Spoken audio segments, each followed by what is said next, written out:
Yes, you are audible. Yes, you're audible.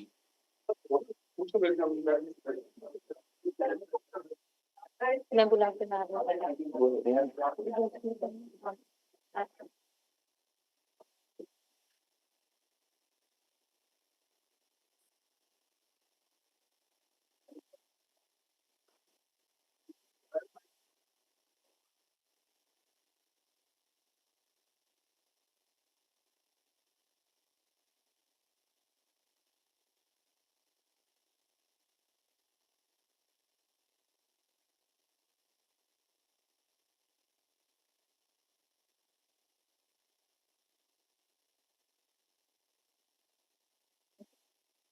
Good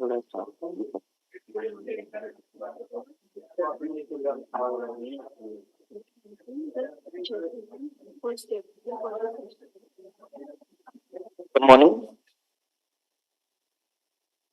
My name is Mohammed Osama, and now I would like to address you to our chairperson, Dr. Vini Jain.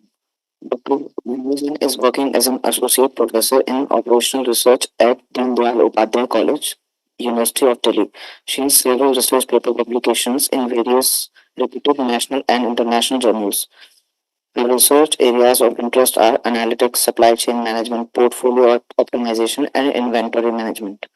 She is co-authored in two books titled Optimization Using Linear Programming Through Software and its second edition, which are published in New Age International Limited.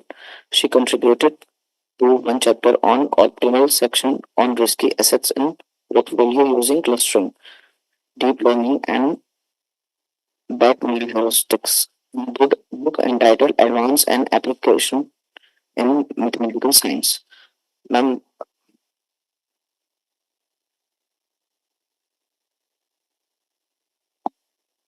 Moving on, I would like to introduce our second chairperson for the session, Aditi Khanna.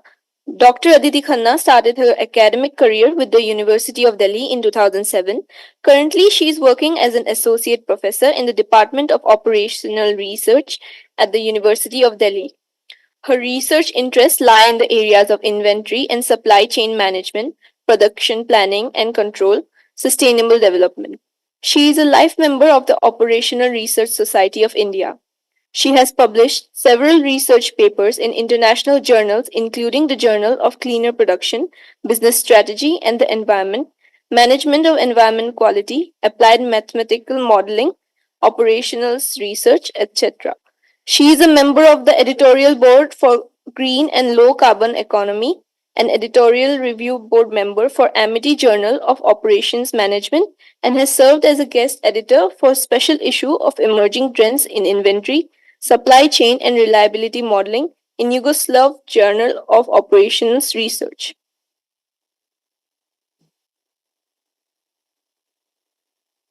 I'd like to start I'd like to start the session by um, presenting paper ID 38, paper name, Impact of Mixed Reality Induced Reality Congruence in E-Commerce on Customer Engagement, Mediation Analysis.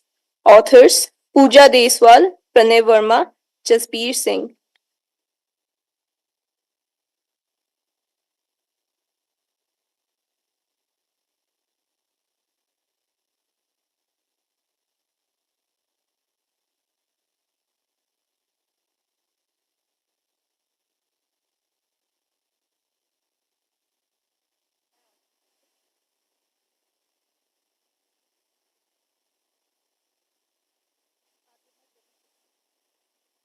excuse me, you will get 10 minutes of time limit for presenting your case.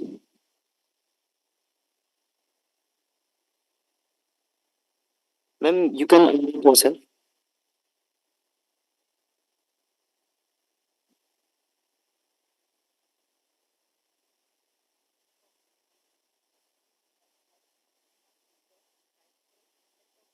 छेड़ना मैं बात आप लोगों को क्या समझा रहा हूँ यहाँ से कुछ भी नहीं छेड़ना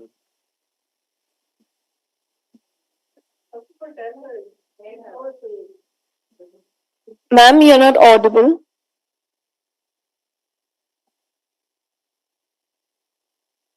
उसमें आवाज नहीं है उनके दिक्कत है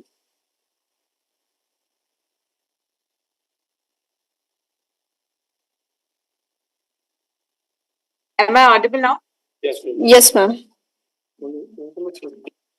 So starting again, good afternoon to all. Myself Pooja, a research scholar from MIT University, and I would like to present my paper titled Impact of Mixed Reality Induced Reality Congruence in E-commerce on Customer Engagement, a mediation analysis. Starting with the introduction, the aim of my study is to examine the role of reality congruence induced by mixed reality in enhancing the e-service quality to achieve customer engagement. The main objectives of my studies are to determine how reality congruence influences the service quality of the shopping website to achieve the customer engagement, and to assess if reality congruence and e-service quality have a cueing effect on trust and commitment with the website. This study basically measures the impact of reality congruence and e-service quality on processing the psychological aspects such as trust and commitment that will result in customer engagement. And the findings of my study indicates yes that e-service quality basically uh, acts as a trait linkages between customer engagement and reality congruence. Uh, there's background of the study. The global virtual reality market, according to the Statista 2023 report, the global virtual reality and augmented reality that together will constitute the mixed reality is estimated to grow annually at the rate of 10.777%. And with this kind of expansion of these technologies in the end usage industries, it has been observed that in India also retailers are basically expanding these technologies, are using this technology, and the adoption rate is almost 23%. Previous studies on this particular topic, like MR enabled services, has constructively altered the expertise with the locus of control, engagement, and cognitive satisfaction. It has been quoted by various researchers that reality congruence, or we can say mixed reality enabled services, can enhance customer engagement by different ways. But previous studies were basically our experimental research, but in my study I am taking the behavioral aspect of the reality congruence also. And reality congruence I means with reality congruence I mean the reality introduced with the help of mixed reality technologies. Various experimental studies, previous studies has measured the impact of mixed reality on immersion, vividness, interactivity. However, the behavioral implication of this technology still remain unanswered, and this is my research gap for my study. These are the various hypotheses proposed. This is a theoretical model and the conceptual framework of my study. The base of my study, the base model for my study is SOR, that is Stimulus Organization and Response Model. And this is basically, I integrated this model with cognitive affective cognitive model to arrive at a conceptual model to achieve customer engagement through reality congruence. These are my hypotheses of this particular conceptual framework. First hypothesis, reality congruence will positively affect the service quality of an e-commerce website. Reality congruence will positively affect the trust factor and the commitment with the website. E-service quality will positively affect the commitment towards the e-commerce website, and e-service quality will positively affect the trust factor with the website. Commitment of the website will positively affect the customer engagement. Trust with the website will also positively impact the customer engagement. And the mediation hypothesis, that is service quality, mediates the relationship between reality congruence and trust, and reality congruence and commitment. This is the conceptual model. This is the research design. I used structure equation modeling for the quantitative analysis of this hypothesized relationship. This conceptual model was tested with the help of MOS 21 software, and the mediation analysis was conducted using SPSS process macro model 4. Data, I have collected the data from the respondents in Delhi about the age category of 19 years, and it was a self-administered questionnaire in English, and I administered it with the help of Google Forms. All measurement items were drawn from the literature, and worded to match the study context. 5-point Likert scale is used as a measurement scale in my study. These are the results of the structure model, uh, except the two, that is hypothesis 2 and hypothesis 3, that suggest that reality congruence will have a significant effect on trust and commitment. They are insignificant, are not supported in my study, but all the other hypotheses are supported. These are the results of the mediation analysis, and the results basically shows that the partial mediation happens when we introduce service quality as a mediator. These are the results. Reality congruence will positively impact the service quality of an e-commerce website. However, it doesn't show a significant effect on trust and commitment. And that's why I used mediation analysis to see the effect of reality congruence and trust and commitment. And in mediation analysis, it has been proved that e-service quality will mediate the relationship between reality congruence and commitment of the website and trust of the website. These are the theoretical implications of my study. It exerts the SOR model successfully. RC and SQ are the dual stimuli that propel the customer for an internal evaluation, that is organism comprising commitment and trust, ultimately resulting in a response to engagement with the e-commerce website. The study identifies reality congruence as an important determinant of the e-service quality of the website. There are a few managerial implications. Reality congruence technologies. As we have identified that reality congruence will have a great effect on the e-service in improving the e-service quality of the website. However, it indirectly affect the trust and the commitment of the website. They are which are the basic, what we can say, basic key drivers of customer engagement. So, reality congruence technologies can be implemented. The various methods by which we can implement the reality congruence technologies is by using virtual try-on that can be used with the help of AI generative model, simulated environmental product demonstration in 3D space by using web technologies like WebAR, AR-based navigation that can enhance the flow, simultaneous localization and mapping for tailored product recommendation.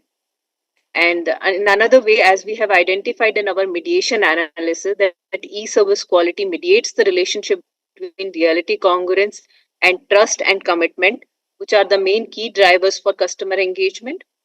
We can say that e-service quality can be used with the help of using optimized apps along with the websites that can help in smooth navigation by clear and intuitive designs, simplifying the checkout process, providing secure and diverse payment options, clear return and refund policies, and customized recommendations.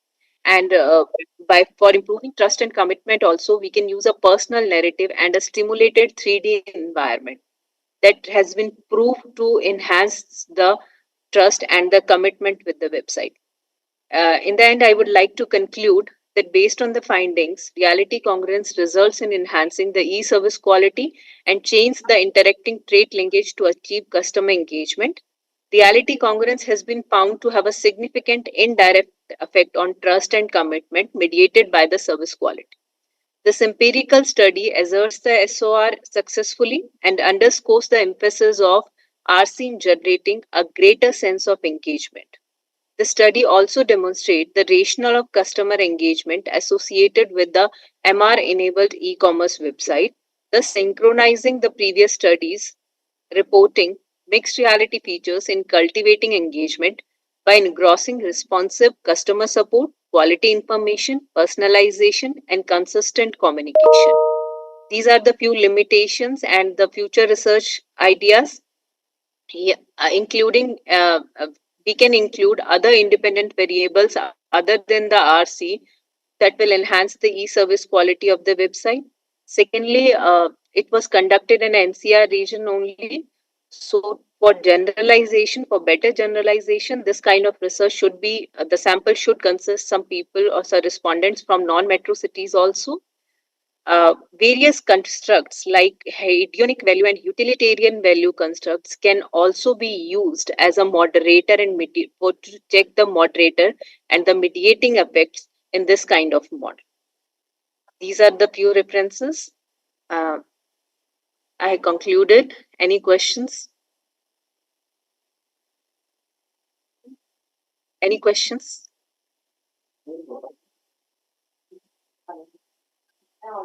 Any questions and suggestions?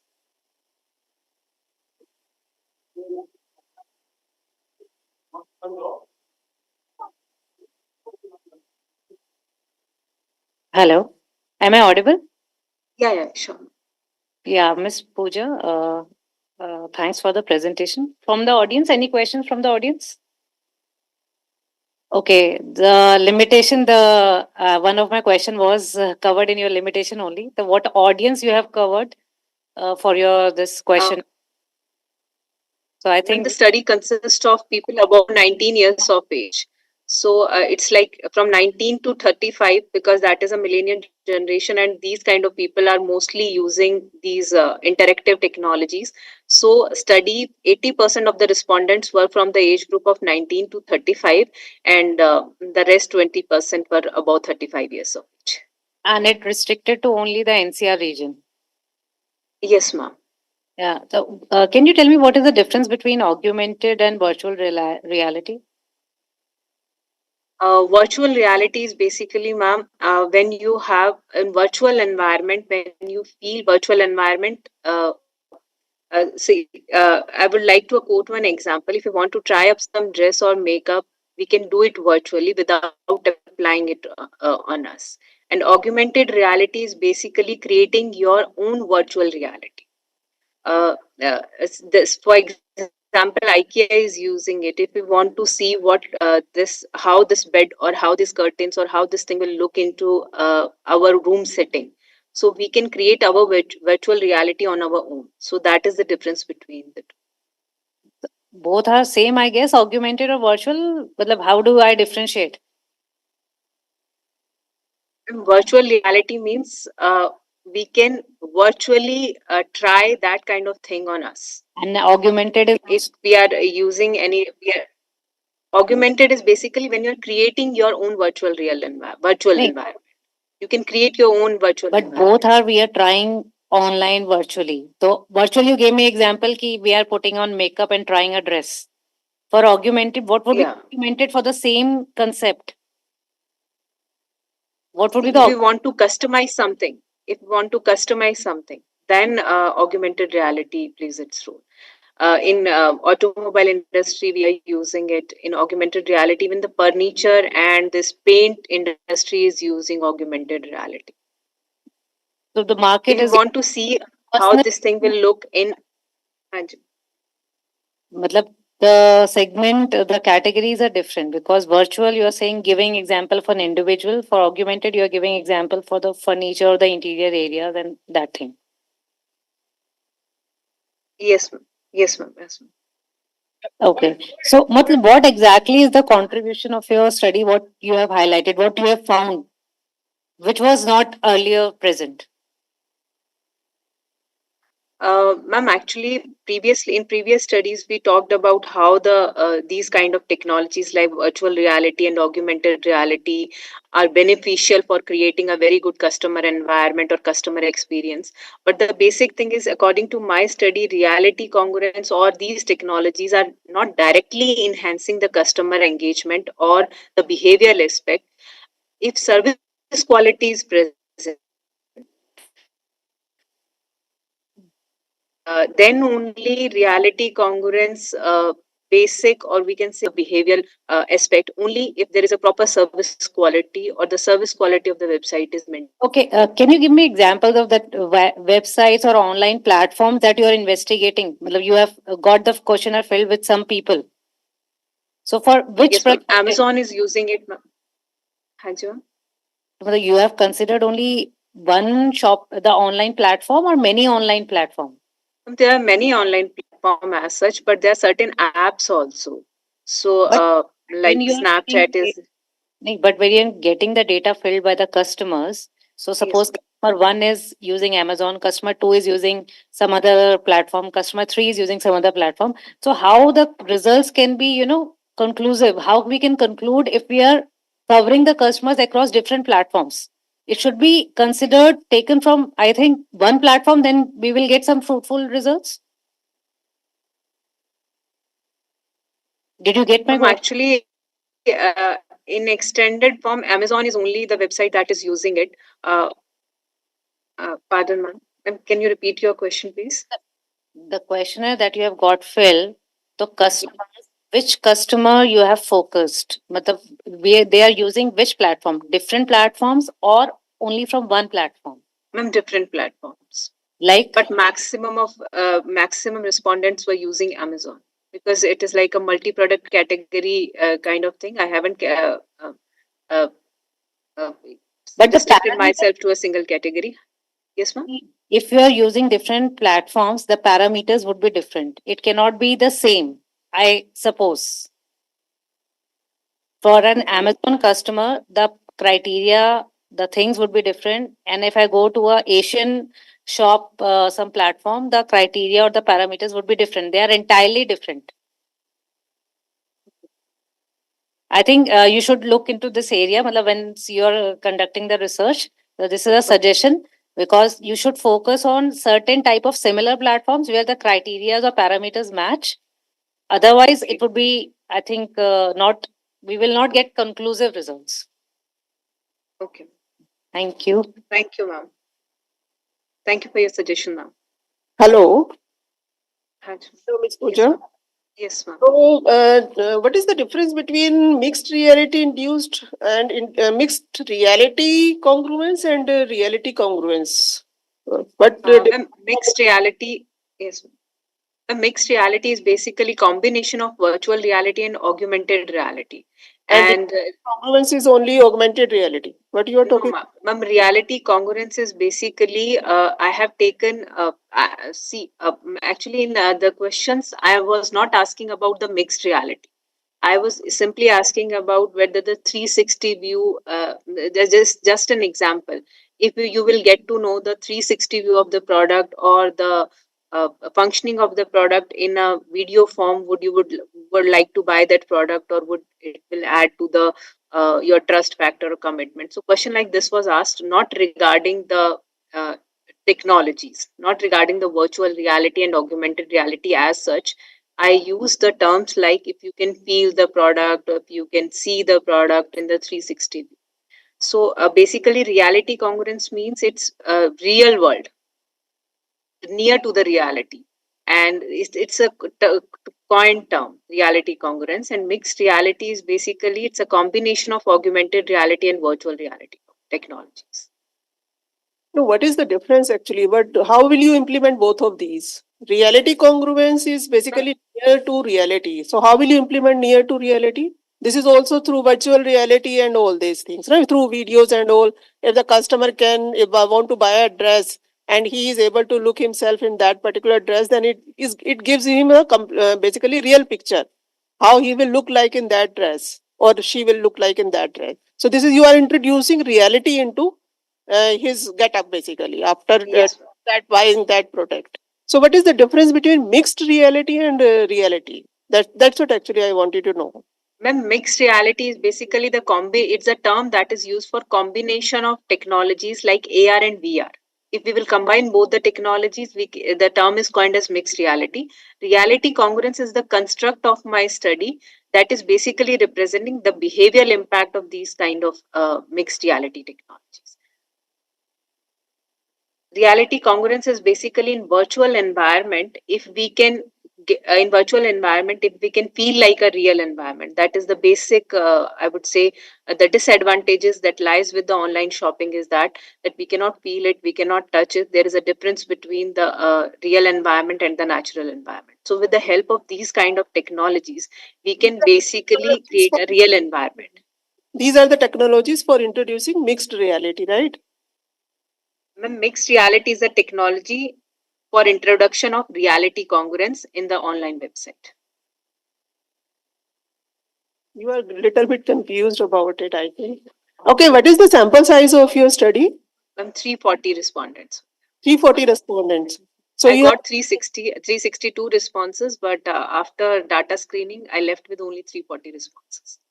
So, which reasons, NCR reason you have talked about, you are considering? So, which Yes. particular cities you consider in this NCR region? Which particular areas? Ma'am, Gurgaon, Delhi, Faridabad, and near about Bahadurgarh and all. So how did you distribute basically your complete sample size among these areas? Ma'am, I circulated it with the help of Google Form. Huh? Google Form, ma'am. I administered the questionnaire with the help of Google Form. Because the lifestyle of Gurgaon area of the people living in Gurgaon may be different from the Delhi region. So it is just like a stratified sample you have collected, or what do you think? What kind of No, sample? ma'am, it was only convenience sampling, not stratified sample. So you cannot generalize these results, no? Yeah, ma'am, that's what I have presented in my limitations also. So how do you decide with what should be the sample size of your study? There is any theoretical study about it or something? How do you decide about the sample size? Regarding the sample size, previous studies also had almost similar kind of sample size. So 340, I thought 340 will be enough size. So accordingly, you followed those studies and you have collected. Yeah. Response. Yes. Previously, ma'am, mostly studies were on experimental basis. So only few studies were there on the behavioral impact of these kind of technologies. Mostly the studies were experimental studies in this domain. Okay. Thank you. Thank you, ma'am. Are you done? Okay. Thank you, Pooja. I would like to call paper ID 39, Acceptance of LGBTQ at Workplace in Delhi NCR, Perspective, Challenges, and Way Ahead. Amin Kapoor and Dr. Shisha Kapoor.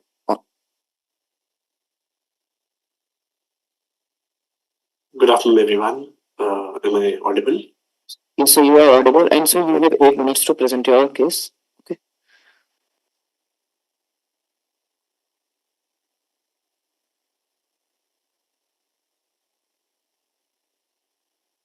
So, to start with,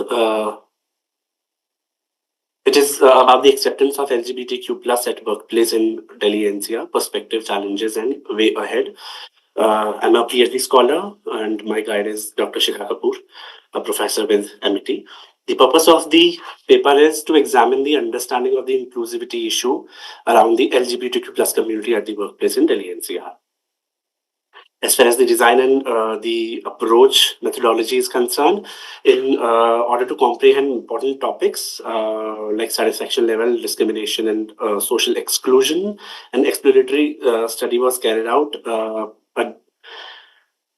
The case study based research paper it is, and the data collection methods use were the surveys, interviewing existing research report, reviewing existing research reports, and interviewing few of the people from the industry.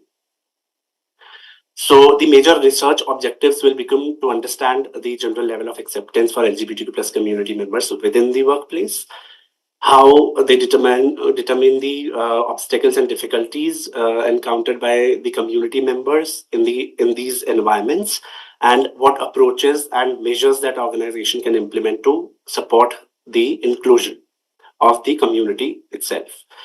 And when it comes to research methodology, employees from multiple organizations from Delhi NCR were asked about initiatives taken by their organizations exclusively, and the primary data was collected via surveys to find out the level of understanding of the topic.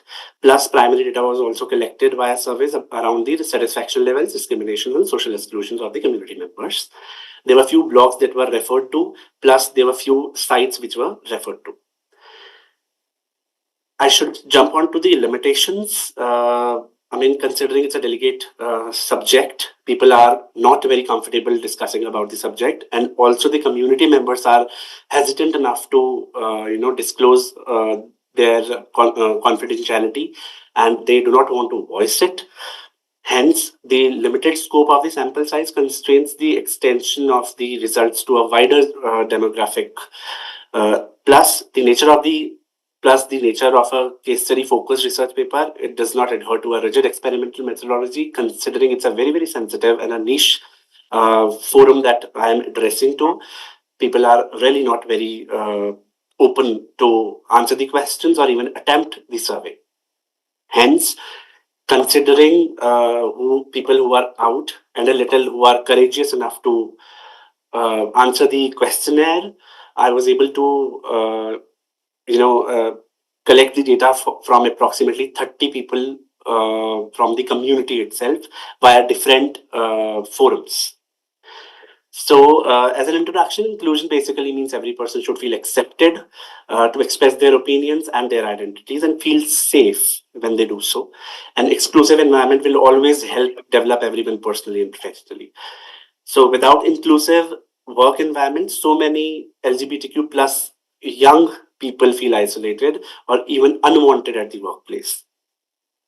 So, to give a brief introduction of what historically has happened till date, it has started from 1861 from section 377, which was actually decriminalized for homosexuality in 2018. But as far as the results and findings are concerned, despite of the fact the section was, as per the section, it was homosexuality plus LGBTQ plus community members were decriminalized. There was the absence of the clear diversity and inclusion guidelines. Majority of the times, if we see all the research papers, or majority of the research papers usually talks about diversity and D&I, but it never talked about a very specific LGBTQ plus staff or the employees. Then there is a direct or indirect discrimination. Post my survey, basis the survey and the interviews that I have taken, there was a direct or indirect discrimination from the colleagues or the management was faced. It was related to a stigma if in case you come out as an LGBTQ plus identity. Inclusive policies are missing in the corporates and organizations. For example, recognizing same-sex partnership or providing relevant self-benefits. Relevant health benefits are not part of the health plans. Then there's a lack of visibility of LGBTQ plus role models in the leadership positions, because of which people who are at the lower grades, they are not comfortable opening up to the larger audience.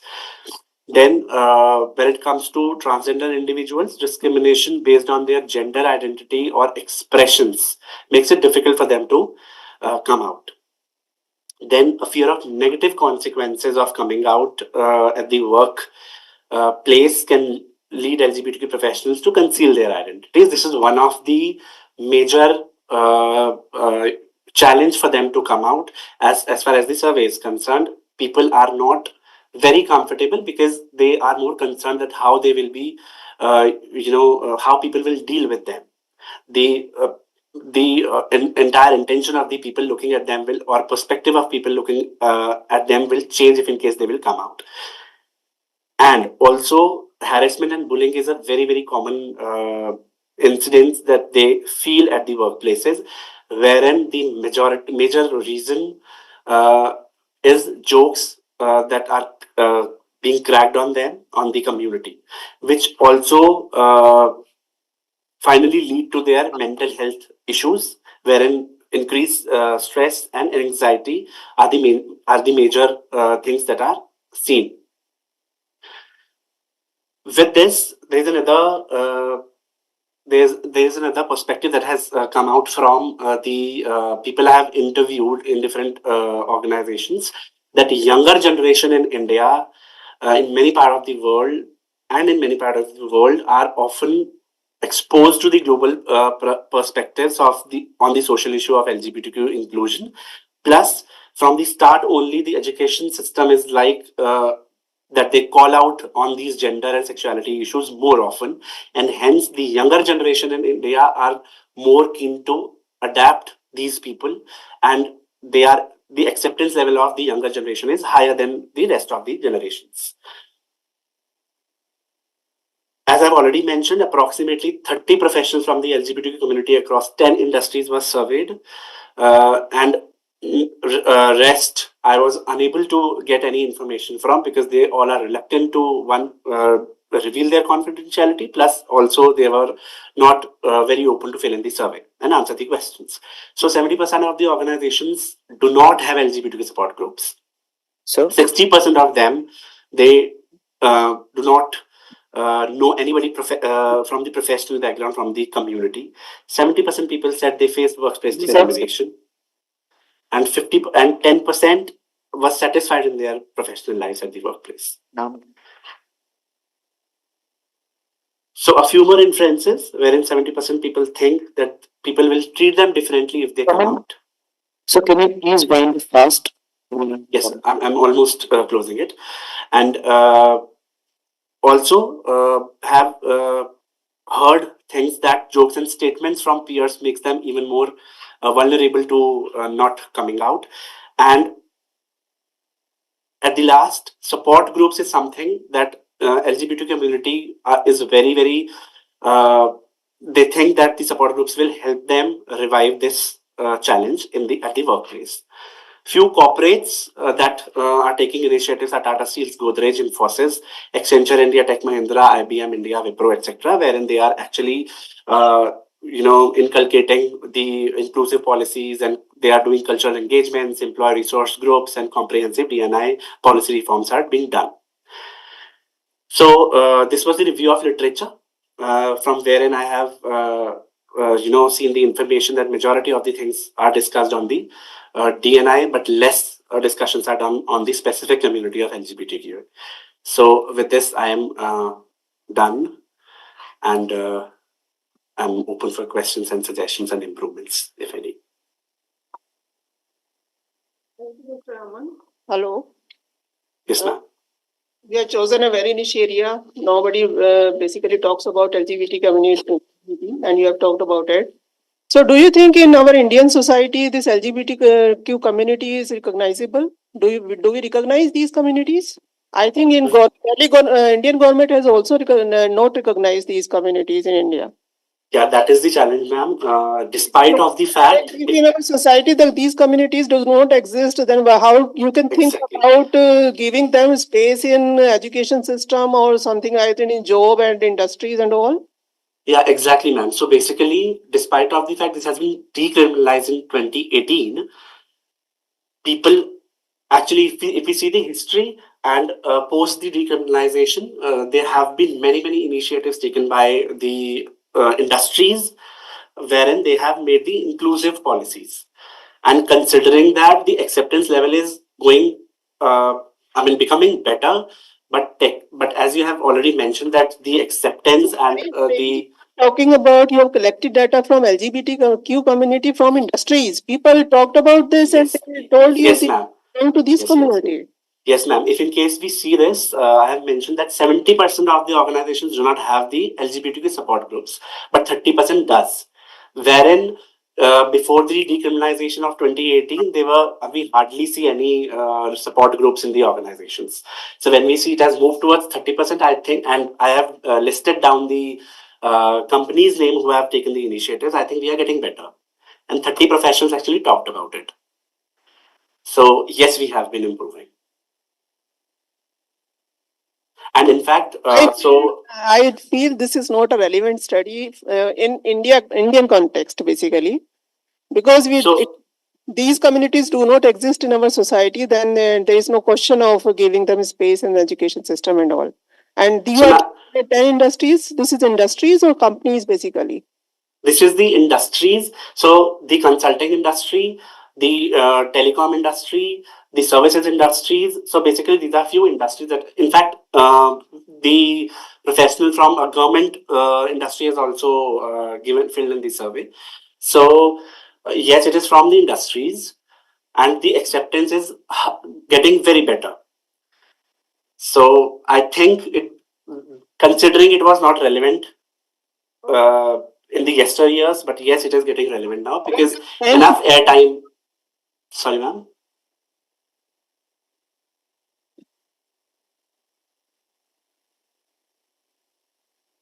Okay, Hello, sir. am I? So thank you, and we would like to. So next we have paper ID 45, multi-generation diffusion modeling of telecommunication services, the role of customers disadoption and dynamic adoption rate. Yasmin Banu, Sakshi Singhal, Rampal Singh. Okay, ठीक है sir.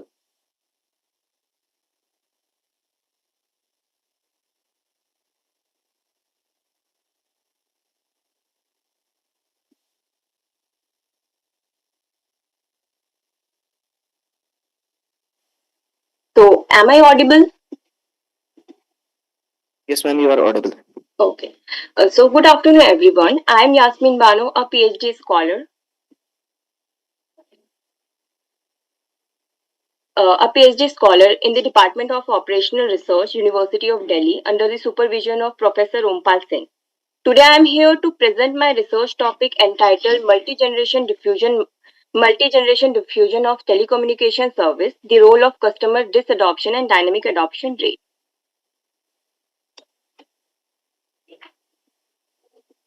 So, these are the outline of my presentation.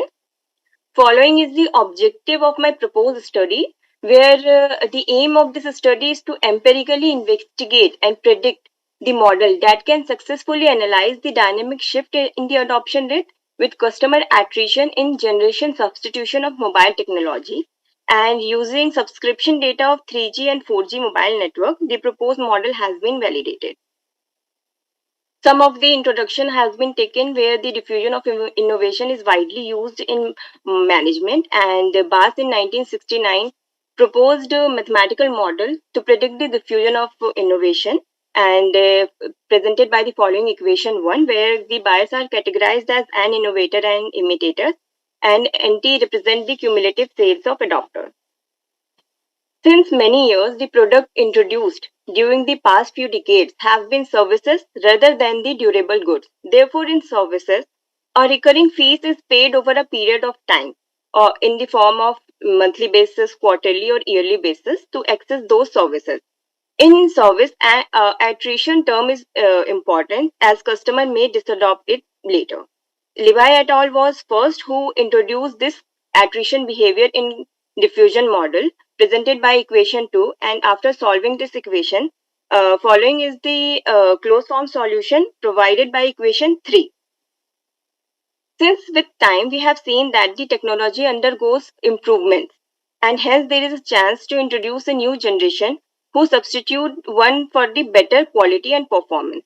Norton Bass was first who developed the successive generation model, and following equation 4 provide the simultaneous equation where new generation introduced at time point mu.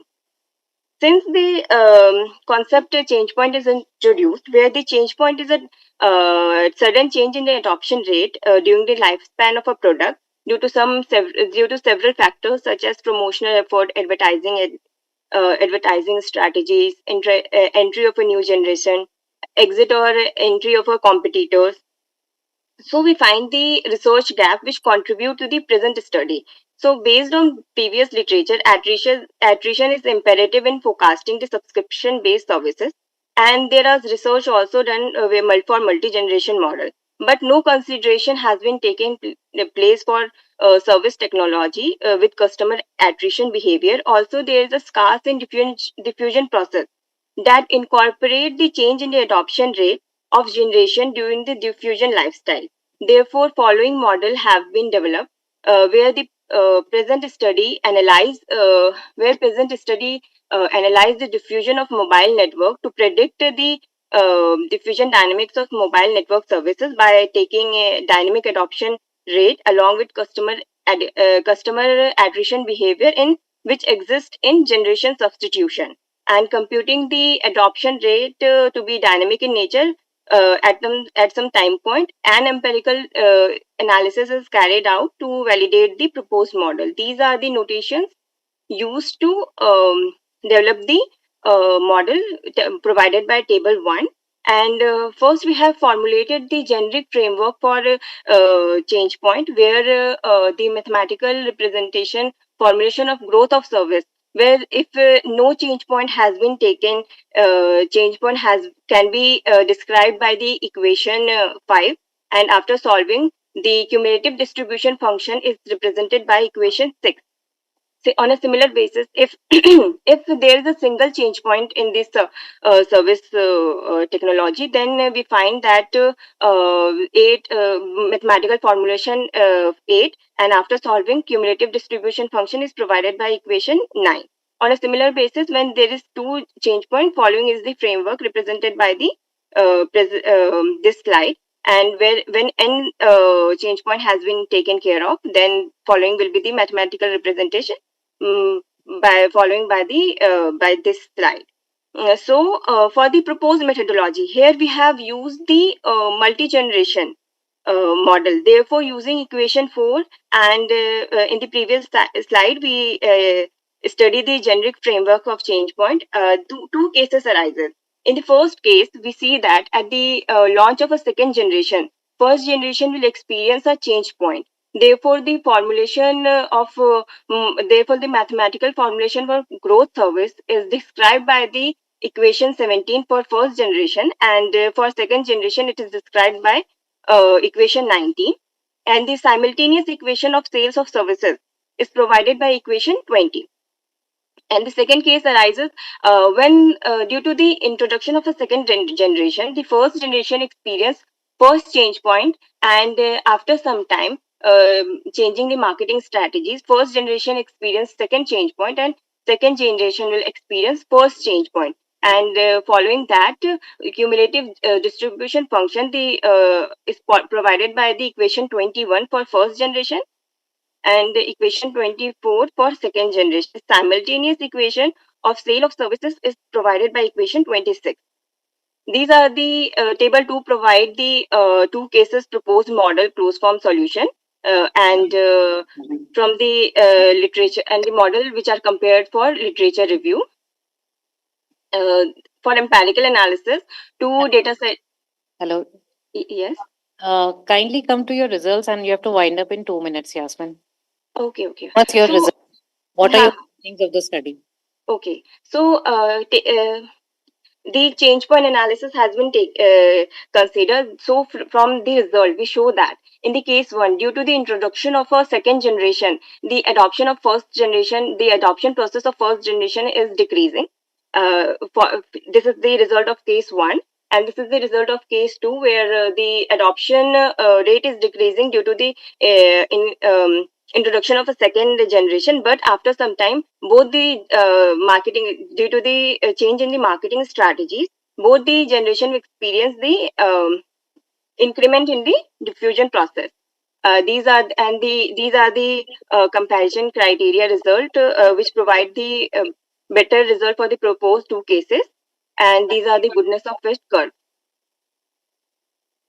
These are the conclusion where it can be seen that the motive of every firm is to strengthen its financial capabilities and brand value by spurring the new product surface introduction. Therefore, the accurate forecasting strategies plays a pivotal role in marketing decision. Therefore, the present study proposed a multi-generation diffusion model for service innovation with a dynamic shift in adoption rate with customer attrition behavior.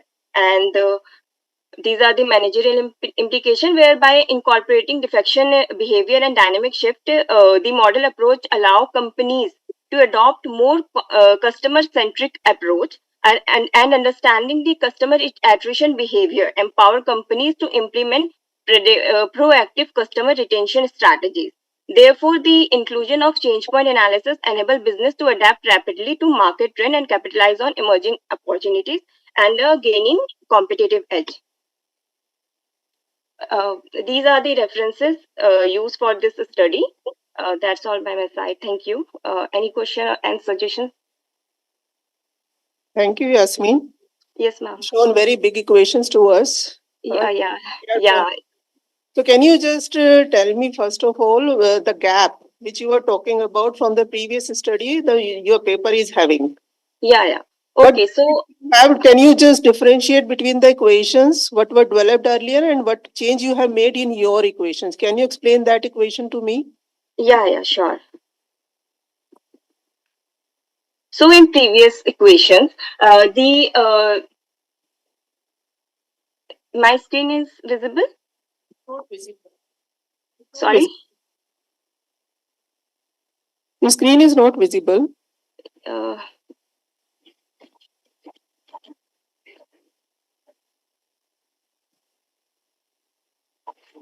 Is it visible now? Yes. Okay. So, ma'am, previously it was seen that only multi-generation has been taken place for product. not for service, where the attrition has been considered. Okay. And in later on, we have seen that the change point in the adoption process also identified. Therefore, considering those attrition behavior and change point in the diffusion model, the modeling of the multi-generation has been taken place. Change point. Yes, ma'am. What is change point? The change point is a time point where the adoption rate is increasing or decreasing. Okay.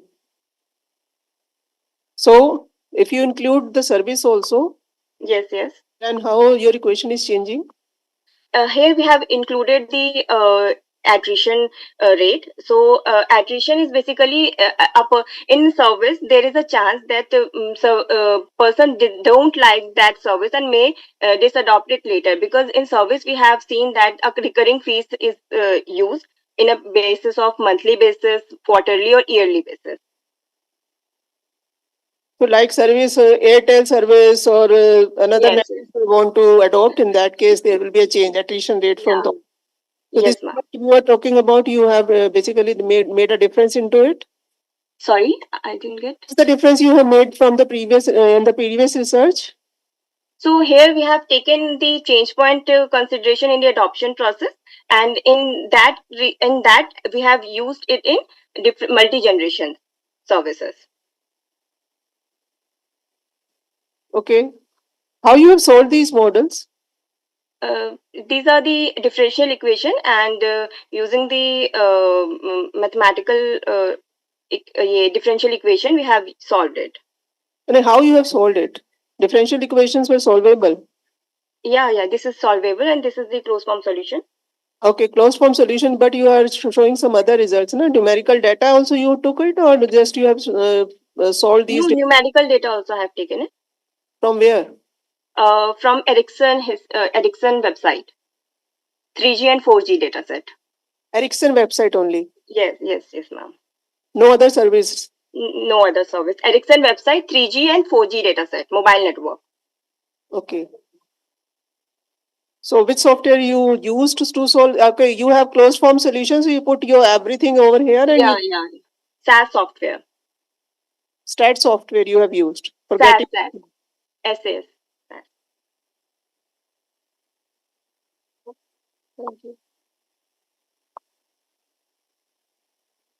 Thank you, ma'am. Thank you, ma'am. Thank you. I would like to call the next presenter, paper ID 67, a study on the impact of technology in scheduling of construction projects in India. Author Hemanti Mekala and Dr. Jyoti Singh.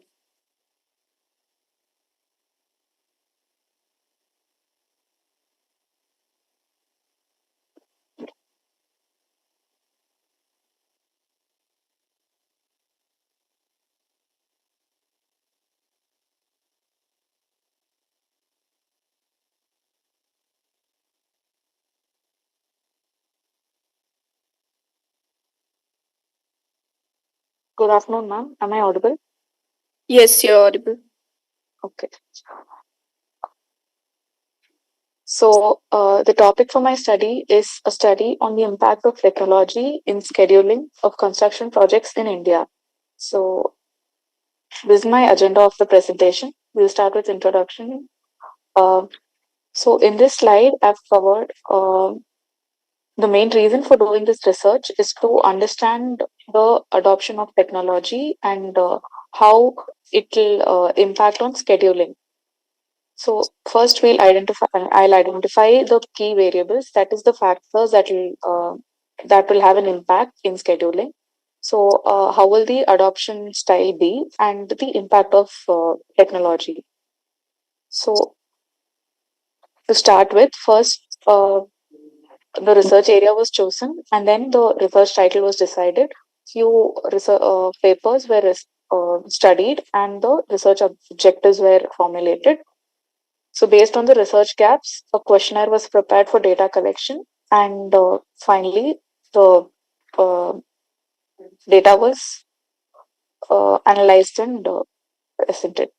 So these are some of the literatures that were studied.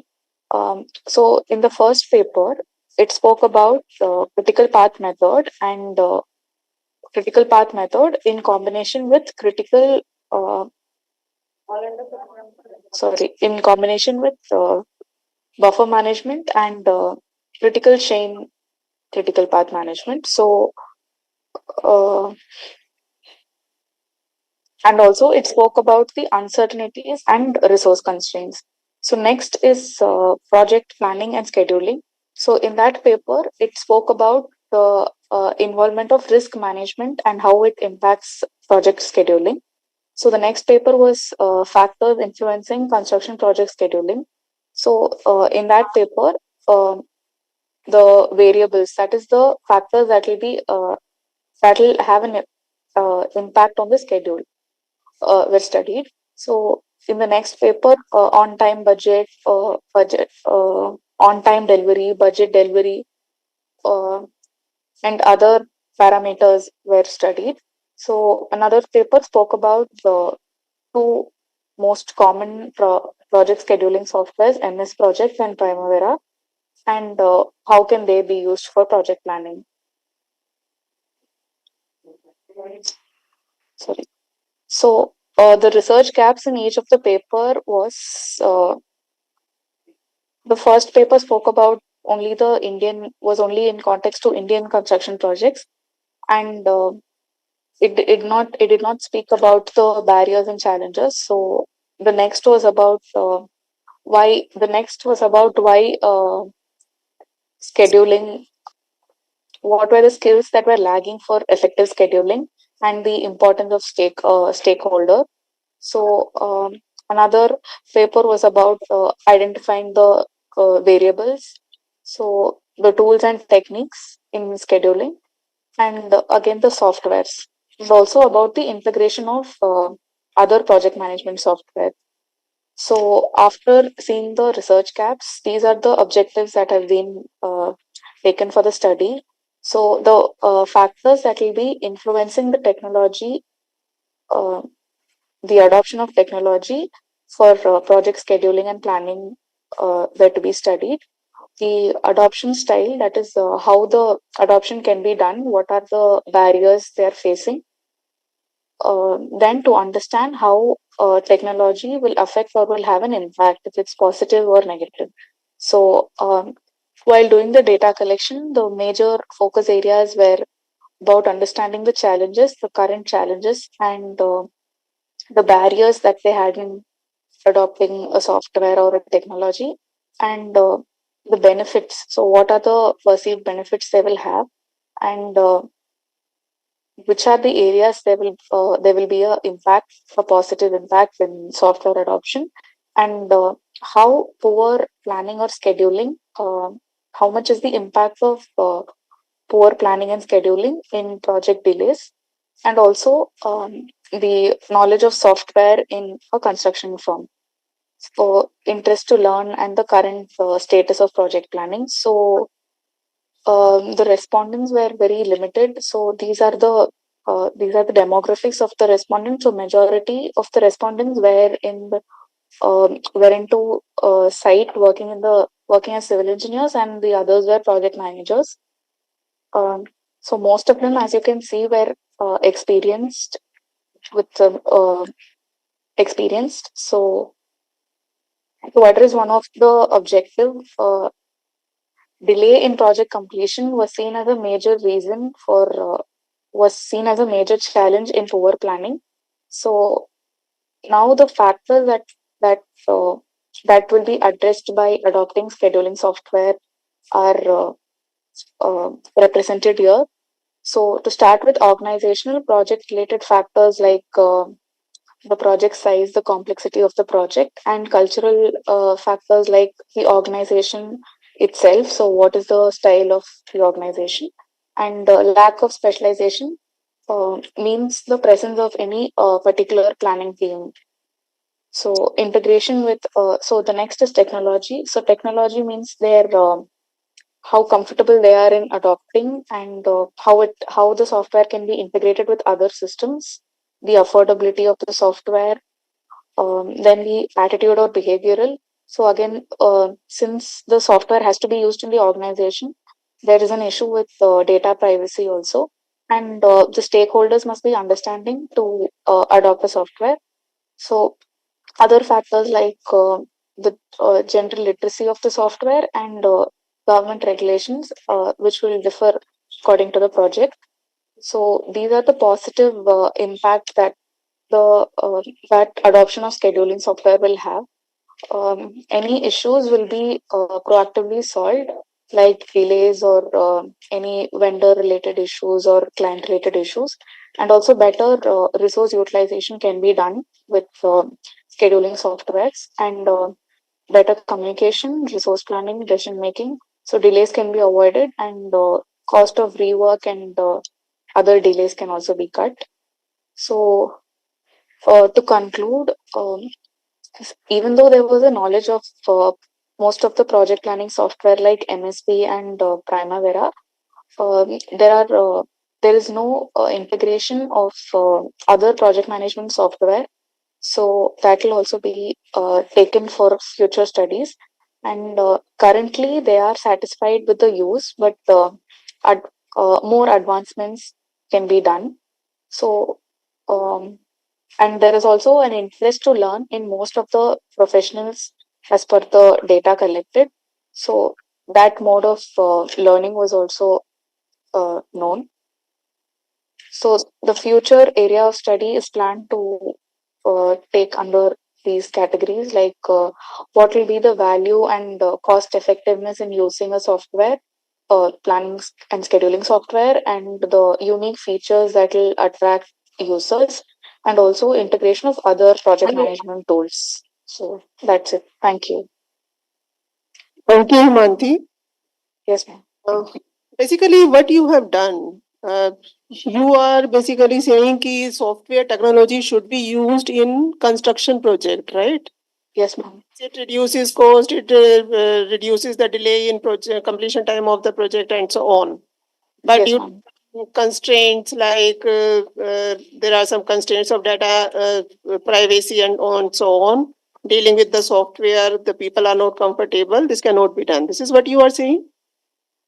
Yes, ma'am. Actually, currently in most of the construction projects with my previous experience and internship and all, most of the construction firms currently use only MS Project, or they are still using Microsoft Excel or manual scheduling techniques. So I'm focusing on Manually, how it's not possible at all to deal with the construction project. You know, hundreds manually, of activities ma'am, are as there. in for sorry, You ma'am, for smaller size projects.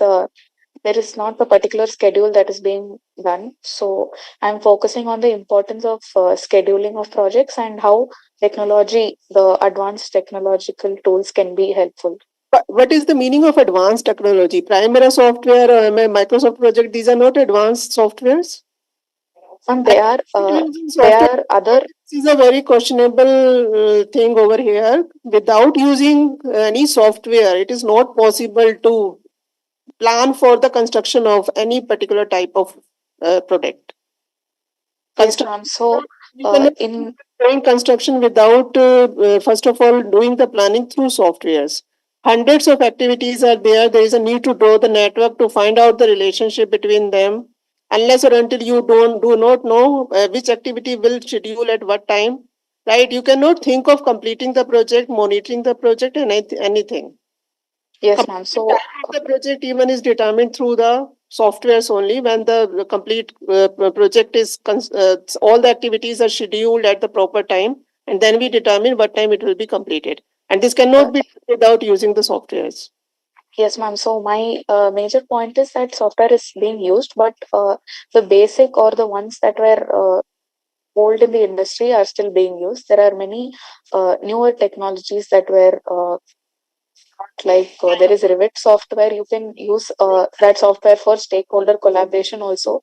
So a construction project will involve many stakeholders. So using softwares that will have integrated, that will have the option of integration can be a better, can have a more effective planning. Okay, so you're just studying the impact of software. Just tell me one thing: the software gives you a result, but Yes, ma'am. physically that thing has to be resolved. How the software will help? Software will always give you the optimal result. Complete the project in 30 days or 60 days. How Yes, you ma'am. can control, avoid the project delays during software? I don't understand that. So, ma'am, there is an option of updating the delay, or you can also do simulation analysis in certain softwares where you can see how it will how the project will be affected when there is a delay or due to some unforeseen condition. So you can uh, Just a get second. aware of the. Yes, ma'am. The project will give you. Hmm. The software will give you. This can be the delay and all, but it has to be physically the control phase, the implementation phase, and that cannot be controlled via software. You can just get the information, but the labor has to do the work or the personnel has to do the work. Yes, ma'am. So, in the project life cycle, execution is very important, but during execution, the project schedule also has to be updated, right? So, I'm talking about how the updation work, how the monitoring and control part of a schedule can also happen. Okay. Okay. Thank you. Okay, thank you. Thank you, ma'am. Now I would like to call the next presenter.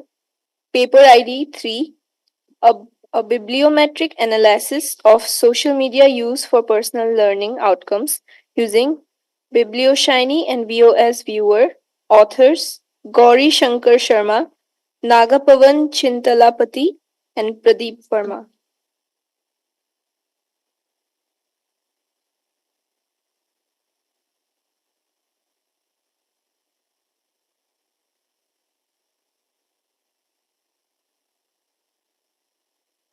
They are not joined online. Calling the next presenter, Paper ID 58, Analyzing Critical Success Factors and Key Performance Indicators in Affordable Housing Project. Author Kuna Sri Sai Venkat.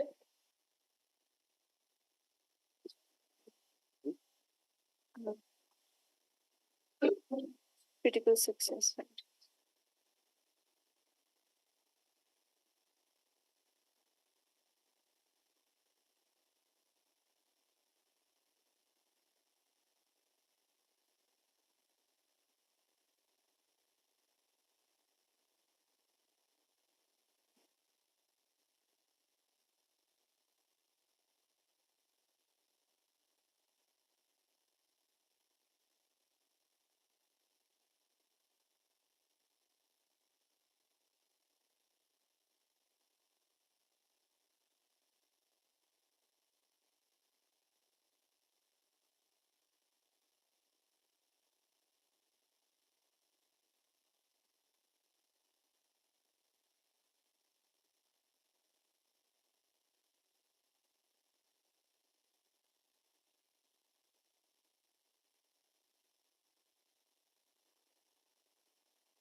Good afternoon, ma'am.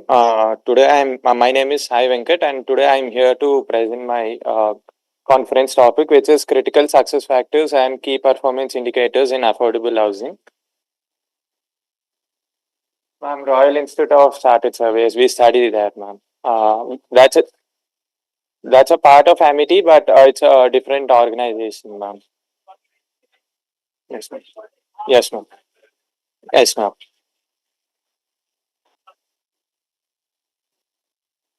So this is my abstract.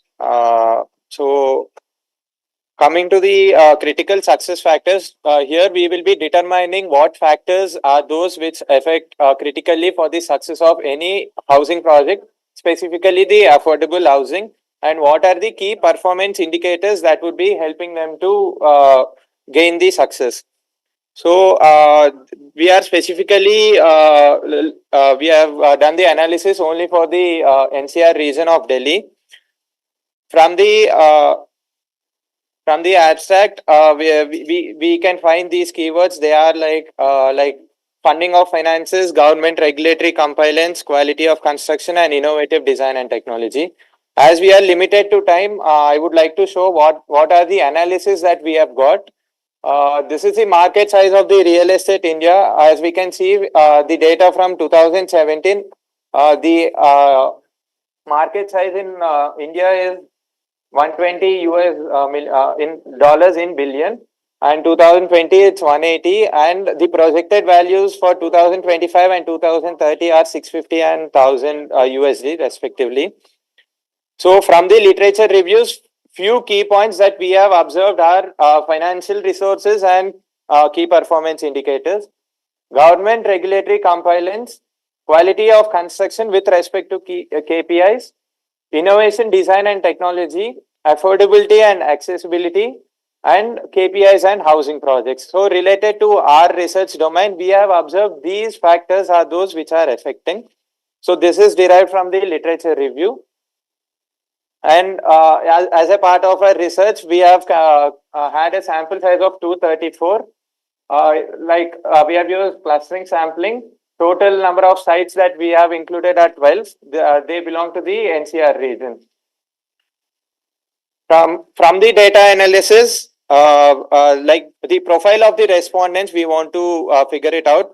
They are predominantly 68% of them are male, and the other 32% are female. And their positions are mid-level management. Up to 57% of the respondents are mid-level management, followed by 34% are high-level management, and the remaining minute percentage is of the low-level management. So I would like to focus on these factors that we have found out that are affecting the success and KPIs. Cluster analysis is merging, like we would give the respondents the data that for what we are looking at, and we will gain all the respondents data and merge all of them, and we have used structural elemental modeling analysis. From the gain data, for example, if the data is of 20 or 25 aspects we have obtained, out of which we would be figuring out 5 to 6 points for the overall 25 respondents. Yes, ma'am. Like we have combined all the results and we have got. We have made a Google form in which we thought these factors would be affecting. These are the factors that we have asked in terms of success factors. Ma'am, these are the questions which we have kept in the Google form sheet. Ma'am, we have obtained it from the literature review, ma'am. Yes, ma'am. Sampling size is 234 people, and those were mid-level management. 57% of the people were from the mid-level management of the construction site. And yes, ma'am. Ma'am, in the project, obviously, mid-level management and high-level management people would be there, as in the project manager, the general manager, who would be visiting the site, construction site. From them, we have obtained these data.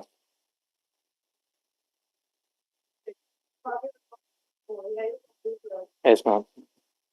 So these are the questions that we have asked them. Ma'am, 23. 5, ma'am. Quality of construction, innovative design and technology, affordability and accessibility, KPI, and success of affordability. Yes, ma'am. Like we have. Yes, ma'am. So that factor analysis we have provided here.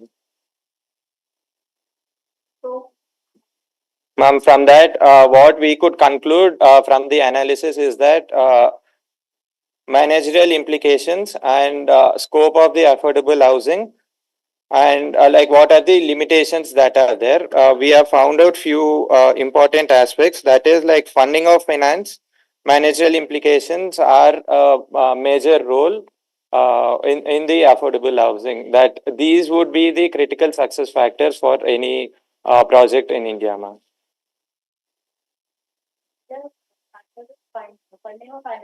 Yes, ma'am. Funding from the as affordable housing is a government project, so funding from them towards the projects is a major role.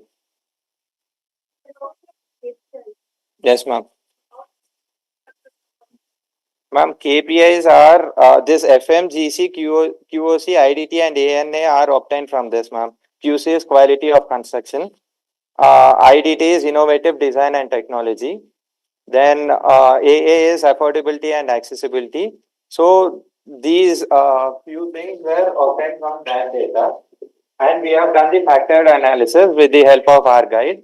And then we have obtained that these 0. Like 46.2%, 41.4% are the given percentage. Like we have obtained those percentages, from which we felt that by doing this analysis, these are affecting the success of the affordable housing. We have mentioned that also, ma'am. Ma'am, all the 5 aspects, ma'am. These 5, yes, ma'am. These 5 aspects are important. Like we have received around 18 to 19 aspects from the literature review, and from that we felt, like from the respondents, we felt that these 5 are the main aspects that are determining the success of the. Yes, ma'am. Yes, ma'am. Correct, ma'am. That factor is fine. That is already present in literature. So what is your contribution? Ma'am, that we have found that the this much percentage is having the implication. What is the percentage? Ma'am, from the data, like we can find that 46.2 is from the F&M, which is finance, ma'am. Finance from the government institution. 46% of the overall impact from like from the respondents, financial matter. Next to 41.4, ma'am, that is government regulatory compliances. Then we have 39.8, that is quality of construction, ma'am. Ma'am, from the data received from the respondents, we have got this, ma'am. How can it exceed 100? Ma'am? How can it exceed 100? Ma'am, for example, yes, ma'am. Ma'am, if we have 5 metrics and we give it to 20 or 30 people, what they would feel, which out of them. Yes, ma'am. So if you are taking 5, then it will be for 500. It is not for 100. What the fact should be there, that is the which factor plays the major role. First is that we are then the second, then the third, then the fourth. So you mean to say that only for 100% we'll have to make all the factors so that the total would be for 100%. Okay. And yes, thank you. Till now,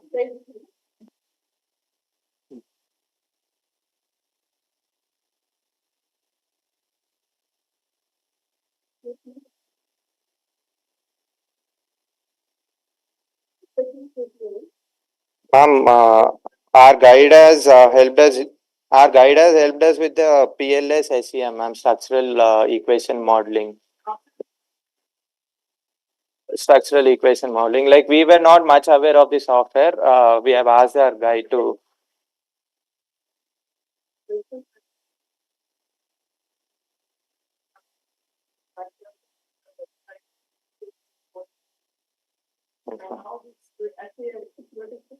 Success of affordable housing projects.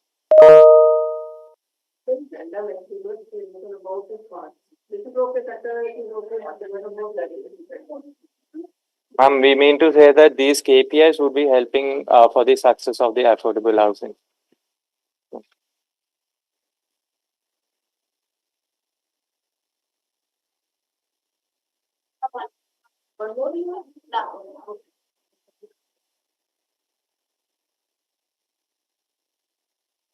Paper ID 59, examining key critical factors causing delays in affordable housing projects in the National Capital Region. Author Bopanna Nagapam.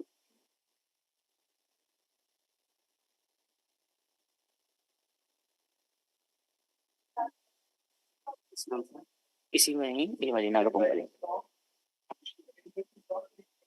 मुझे present करना है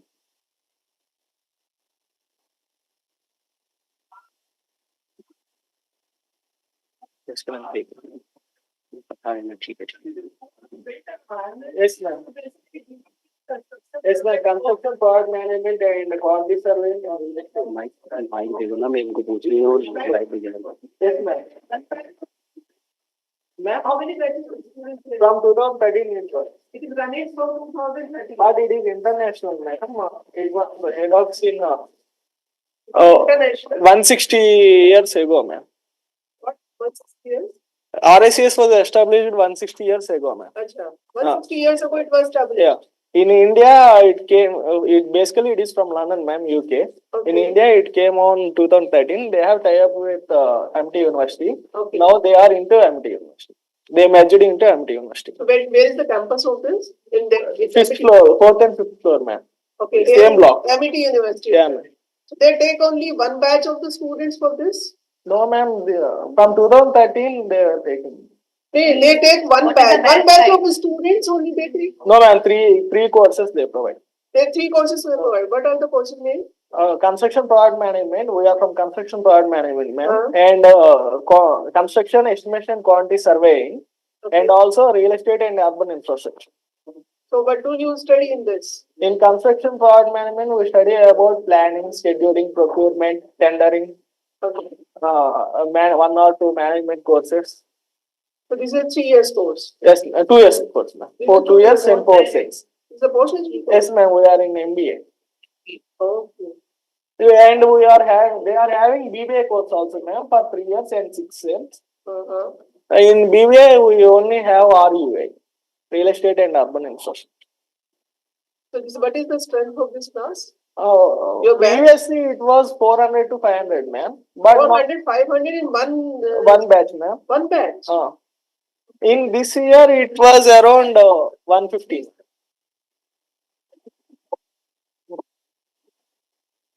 I was just asking them, what is this risk school of built environment? Risk, ma'am. The school of built environment, they are talking about construction project and all, no? Only when what is this? Huh? Now, where that's what actually I was asking about. Just from there. Last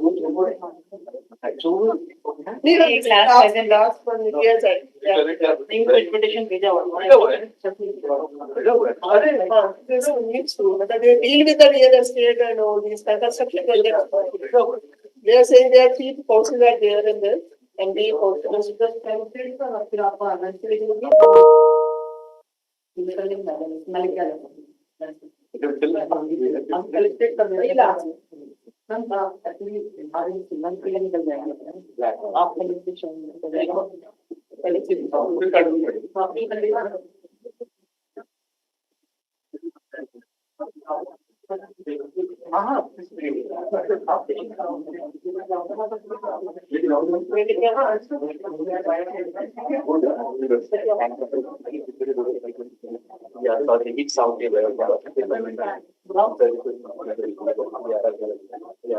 but actually the third and fourth reminder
Shall I start, ma'am? Good afternoon, ma'am. I am going to present about the critical delay factors in affordable housing. There are lot many delay factors in the construction of the affordable housing. I identified the critical delay factors from my analysis. I have taken 202 samples from the 4 to 5 construction sites in Delhi NCR region.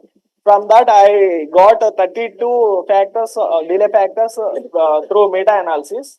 And after that, I with the help of my guide data analyzed using the SPSS 25.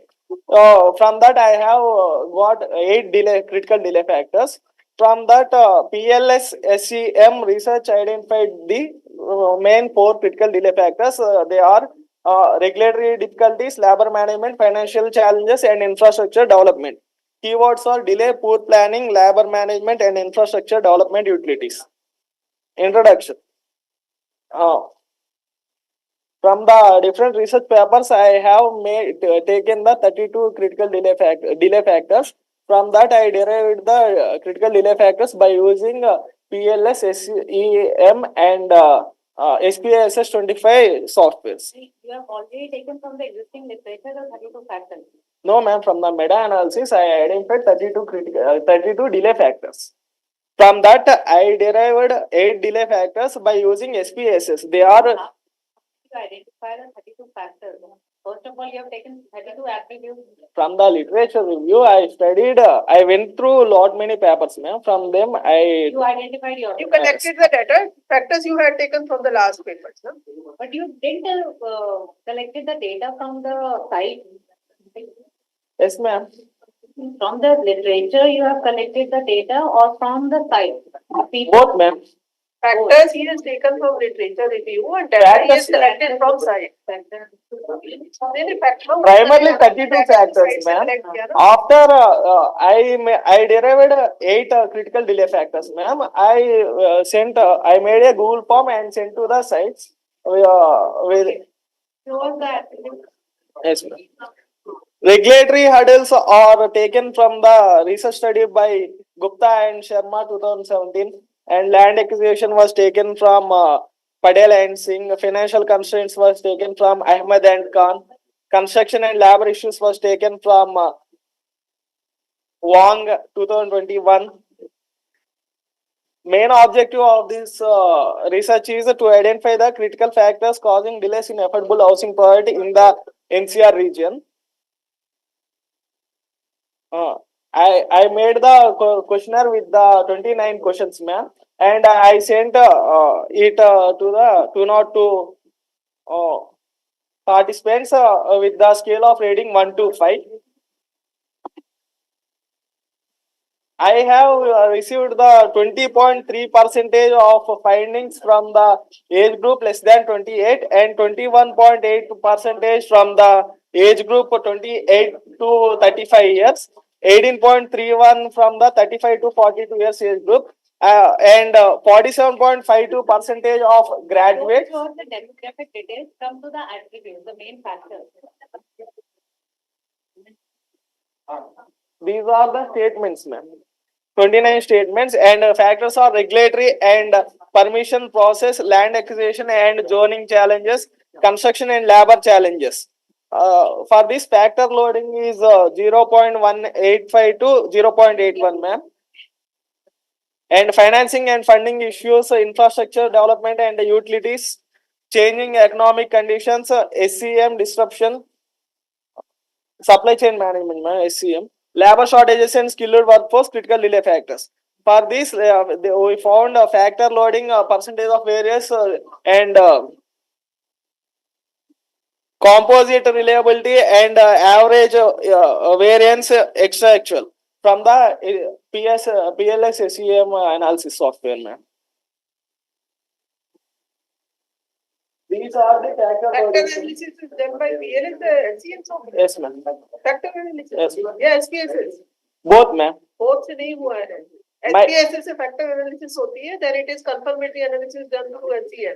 Yes, ma'am. Ma'am, we are not that much pro in software, ma'am. My faculty guide helped in the analysis, ma'am. And factor loading, the 0.791, these are the factor loading, ma'am. And these are the 0.055, they are the beta values. Beta values should You be. don't operate software. Faculty does it for you. Ma'am? You don't operate the software. Faculty does it for you only. Faculty helped. You should know how to operate the software. And what are the results you are getting? What is the meaning of these results? At least you should know about all this. They don't teach you these things. We are background with the civil engineering background in BTech, ma'am. But still, if you have civil engineers, the engineers are also have to learn about all these softwares now. We are having the MSP Primavera cost. For developing the network and finding the schedule of the project. Yes, ma'am. But you don't cost teach- we are having that software, ma'am. We don't use the SPSS. Okay, what is the final result? What is the final major factor? Infrastructure development, regulatory issues, funding issues, and labor shortage are the critical delay factors in the affordable housing. Thank you. These are the references, ma'am. Thank you.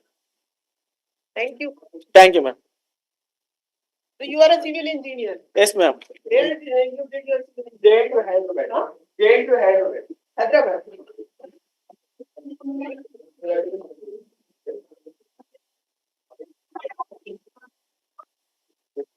So they take CAT score for MBA. In order to get admission in MBA, they take CAT score and of score they get. They will take an exam and They have their own separate exam. and interview. Then they will see the marks. Because we will take and. Thank you, ma'am.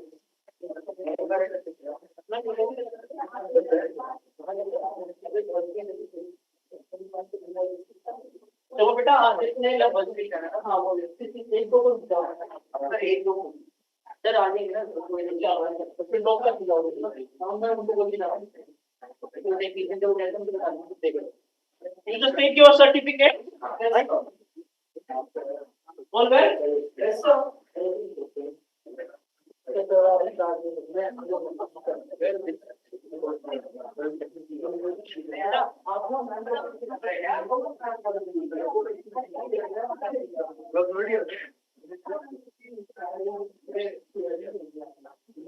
Ji mic से जुड़ा है already mic से जाने तो आवाज आएगी ताकि mic से जुड़ा okay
Ma'am, it's already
Yeah.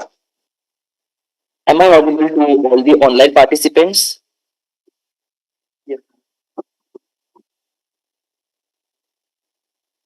Hello? Yes, Yes, you sir. are audible. Audible, you are audible. Good afternoon, one and Yes, all. sir. Here. I, Vedant Patil, on behalf of MIT International Business School, welcome you all on the occasion of biggest conference, that is INBUSH Era World Summit 2024. INBUSH Era World Summit 2024 is organizing one of the biggest conference, that this is the third one, international conference on recent trends in engineering, technology and business management, jointly with MIT Center for Interdisciplinary Research. The focus of this conference is to address few of the most essential issues on engineering technologies and business management. It aims to bring in the academians and the practitioners to jointly discuss and deliberate through their plenary task, talks, and paper presentation on the theme and engineering information technology, operation and SCM, that is supply chain management and business management.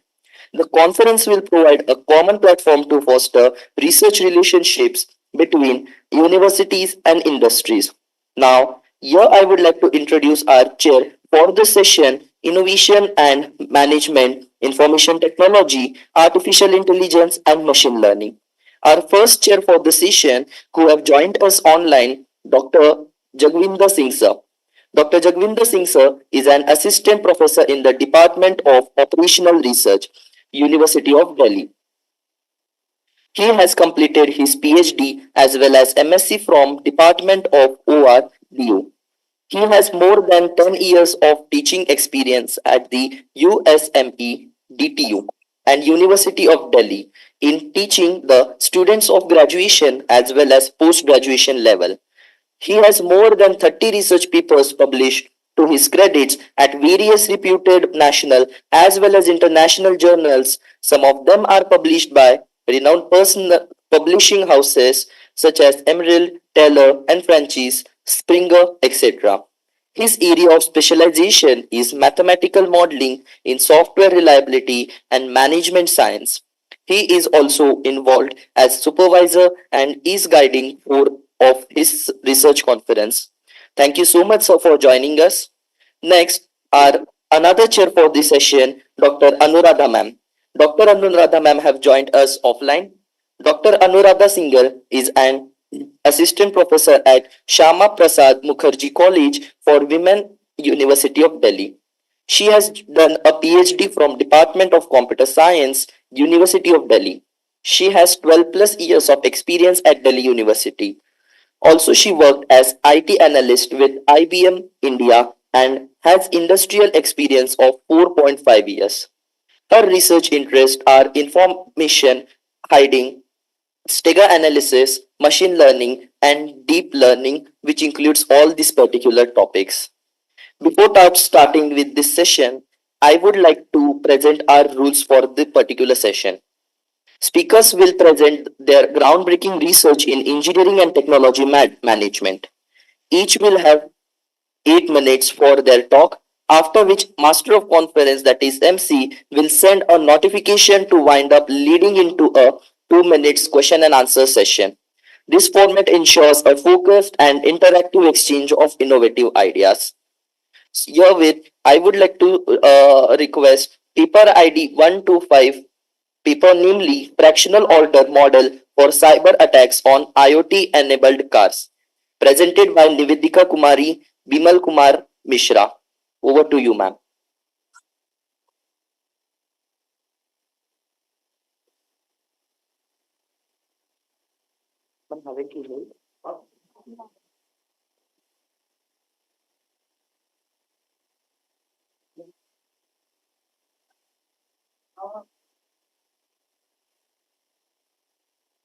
You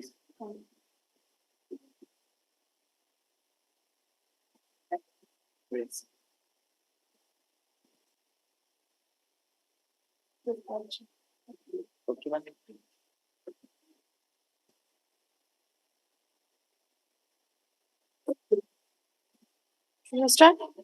Okay. Good afternoon, all. Respected chairpersons, I, Nivedita Kumari, a research scholar from Vinod Bhave University, Hazaribagh, Jharkhand. My topic title of my paper is Fractional Order Model for Cyber Attacks on IoT-enabled Car. Here is the table of contents and the abstract of the paper. Let us come to the introduction part. As we are living in the world full of IoT devices, IoT. Okay. The online chair can see the screen.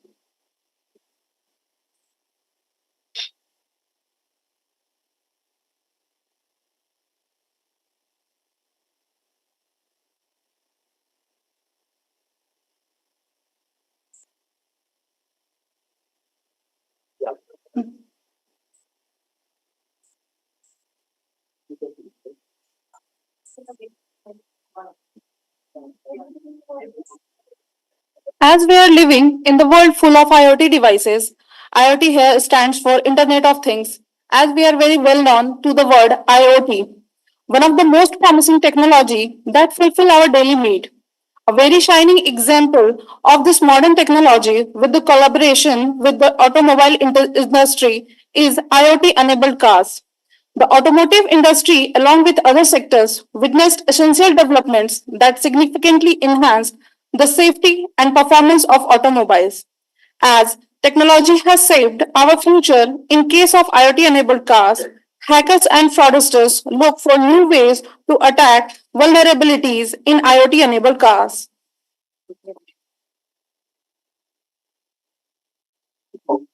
The majority of contemporary automobile models incorporate many technologies that may introduce novel security vulnerabilities and serve as potential avenues for attacks. These technologies include mobile devices, Wi-Fi capabilities, remote control functionality, tire pressure monitoring systems, infotainment systems, USB ports, Bluetooth technology, and the OBD2, the onboard diagnostics connectors. Criminal find the GPS records of intelligent car owners and attack them. In these cases, it has been found that the cyber criminals chase the records of VIPs, persons of important persons of national security, the military, and the other important persons of their for their desired job. Consequently, there is a surge in cyber attacks targeting IoT-enabled cars.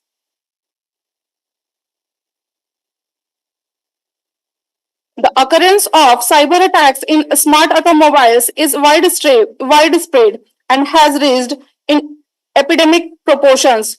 Hence, we employ mathematical modeling to analyze cyber assaults occurring in smart automobiles and IoT-based automotive systems.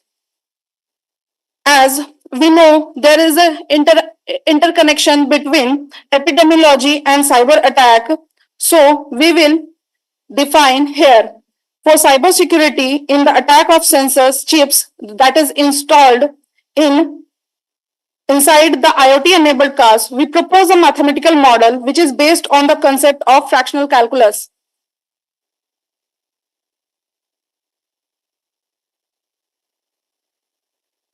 In the realm of mathematical modeling, the fractional derivatives has emerged as a powerful tool to describe and understand complex phenomena.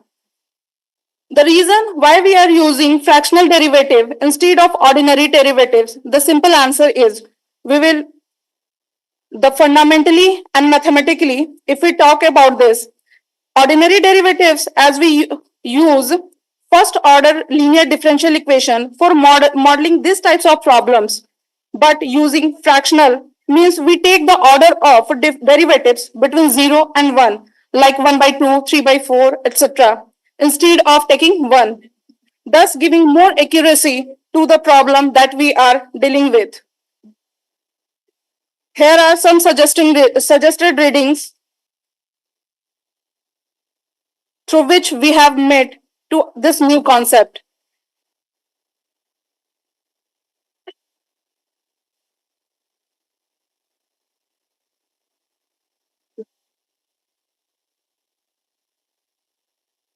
Let us come to the formulation of the fractional order epidemic model. Considering that recovery is not permanent, we have proposed an epidemic model SEIRS, susceptible, exposed, infectious, recovered epidemic model.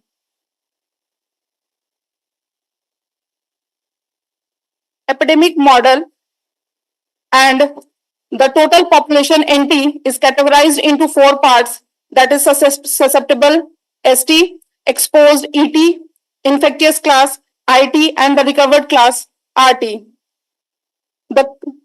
We have used the Caputo fractional order rho for the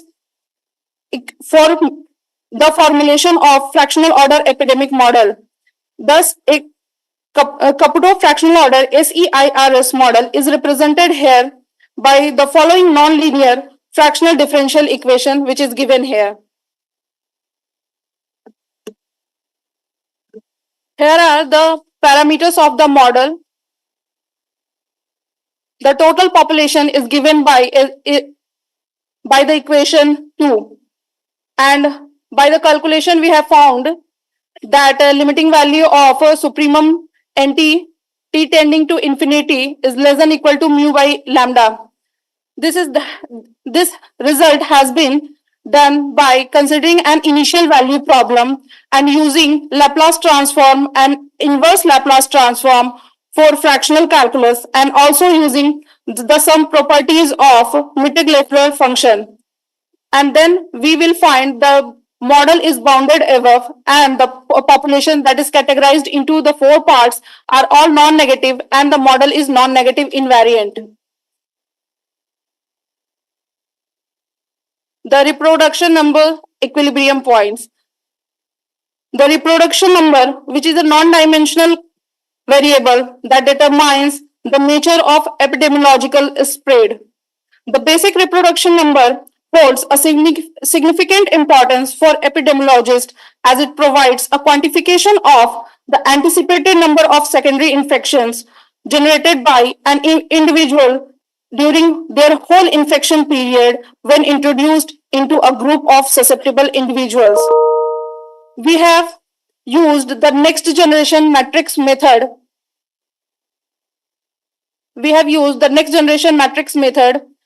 And find the reproduction number is as. This is the disease-free equilibrium, finding by equating all the equations that has written in the system 1 equal to 0. An endemic equilibrium. We have proved the local stability of endemic equilibrium by using fractional Routh-Hurwitz criteria for fractional order system, and for global asymptotic stability we have constructed Lambda function and proved it by Lasalle invariance principle. The sensitivity analysis has been done for the model parameters.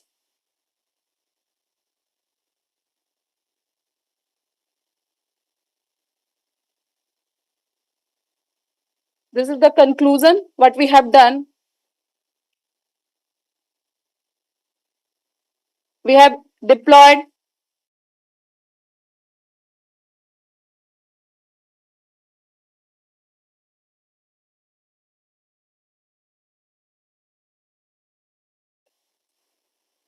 Thank you. Nivedita, Yes, ma'am. shall I ask the questions? Yeah, ma'am. Am I audible? Yes, ma'am. Well, this is a nice work which captures the IoT enabled data from the cars. Can you Yes. please highlight which type of data was captured through IoT sensors? When you are calculating these features like susceptibility, reliability, Yeah, ma'am. accuracy, what type of data were you actually capturing? I have considered the susceptible population as the chips and the Bluetooth devices which is installed in the car system that makes them smart intelligent cars, and we have taken that population of smart cars as a susceptible population. Then attacking behavior, it may be ransomware, it may be some other. How will be ransomware connected to the cars? It will be only be connected to the owners through their bank accounts. No, ma'am. You can see the very much example of AIMS Delhi, New Delhi. They have hacked all the data and found criminals simply they have chased the records, and they found all the 4,000 patients. I think data has been leaked from AIMS New Delhi, and they asked ransomware in Bitcoin. So it is very easy. The security purpose system is make even more secure, but there are some always loopholes that fraudsters and criminals look for that. That is what I'm asking now. How will you connect IoT enabled car captured data to the ransomware? Suppose I am a very VIP person and I have an intelligent car. I am a intelligent car owner. I have a bank balance of crore rupee, and sometimes it may I have done some online transactions and uh, some of my information to hospitals or some mobile shops. So then they can find them. It is very easy. It is very available on dark websites. Okay. My last question to you is, how do you see the future scope of the work? Yes, ma'am. Actually, this model is very old, SEIRS, but I am trying to evolve all the models in fractional part. Are there any parameters that you are considering? Ma'am, mainly I am focused on my guides paper, which have been who has done very much research in this field, and considering all those papers, I am working upon this. Have you checked the model with some other models, like how you choose this model, why this is best, and like why you are applying this? What are the criteria for applying this model? So mathematical modeling not always gives the accuracy to the result. It might be possible that there may be a very good model other than this. So I can't say that this model is perfectly, but this model has been analyzed very well. But you have to check the best result. So how can we sure like this model is giving the best result? And there are some other factors also, like if the model is with your data and it is the best model, or why you are choosing a model. You can apply all models to any data. Yeah, is it comparison anything like that? Sir, pardon, sir. Yeah, Navidita, am I audible? Yes, sir. Navidita, I have a small query. In your presentation, you have used a total population equation. Yes, and sir. that you have used various mathematical notations like S of t, E of t. What are Yes. the meaning of these notations, and why you have put non-negativity restrictions on these notations or variables? Okay, sir. I have done all the mathematical formulations in my paper, but I have represented here only the results. That's why it is very. No, I'm asking what is the meaning of these mathematical notations. S of t is denoting what? The susceptible population, the population which we have considered, the population of car owners which have intelligent cars, and intelligent car system where there are so many things installed inside the intelligent car, but we are focusing on the chips and the Bluetooth devices. So because we have considered the epidemic model, so my area is very small regarding this. So S of t is non-negative in restriction. What is Yes, the interpretation of that? Yes, sir. What is the interpretation of that? Is S of T our variable or notation is in a non-negative in nature? Yes, sir. We What is have the meaning of that? so it is simply that you can see the if we take the susceptible population is equal to zero, population can never be negative, and is equal to zero is meaningless. So that's why we have taken the susceptible population greater than zero, and then Zero, and zero then and greater than zero. yes, sir. No, greater than zero, not greater than or equal to zero, sir. And other exposed population and infectious class population and recovered class population, we have taken greater than or equal to zero, because in absence of illness or in absence of any cyber attack, it will be zero. Okay, thank you. Yes, So sir. now I would like to invite other participants and paper presenters if they want to ask any query and they want to give any suggestion or feedback, they may ask. Any query from the participant sides? Okay, sir. Thank you. Thank you so much, ma'am. Next paper ID 4949. Paper title Whether RF VADER Malware Apps Detection System by Manish Verma and Parmanand. Requesting sir to kindly wind up within 5 to 7 minutes. Good afternoon, all. I'm Manish Verma from research scholar from Sarda University. My research title is Weather RF, a malware app detection system. So, so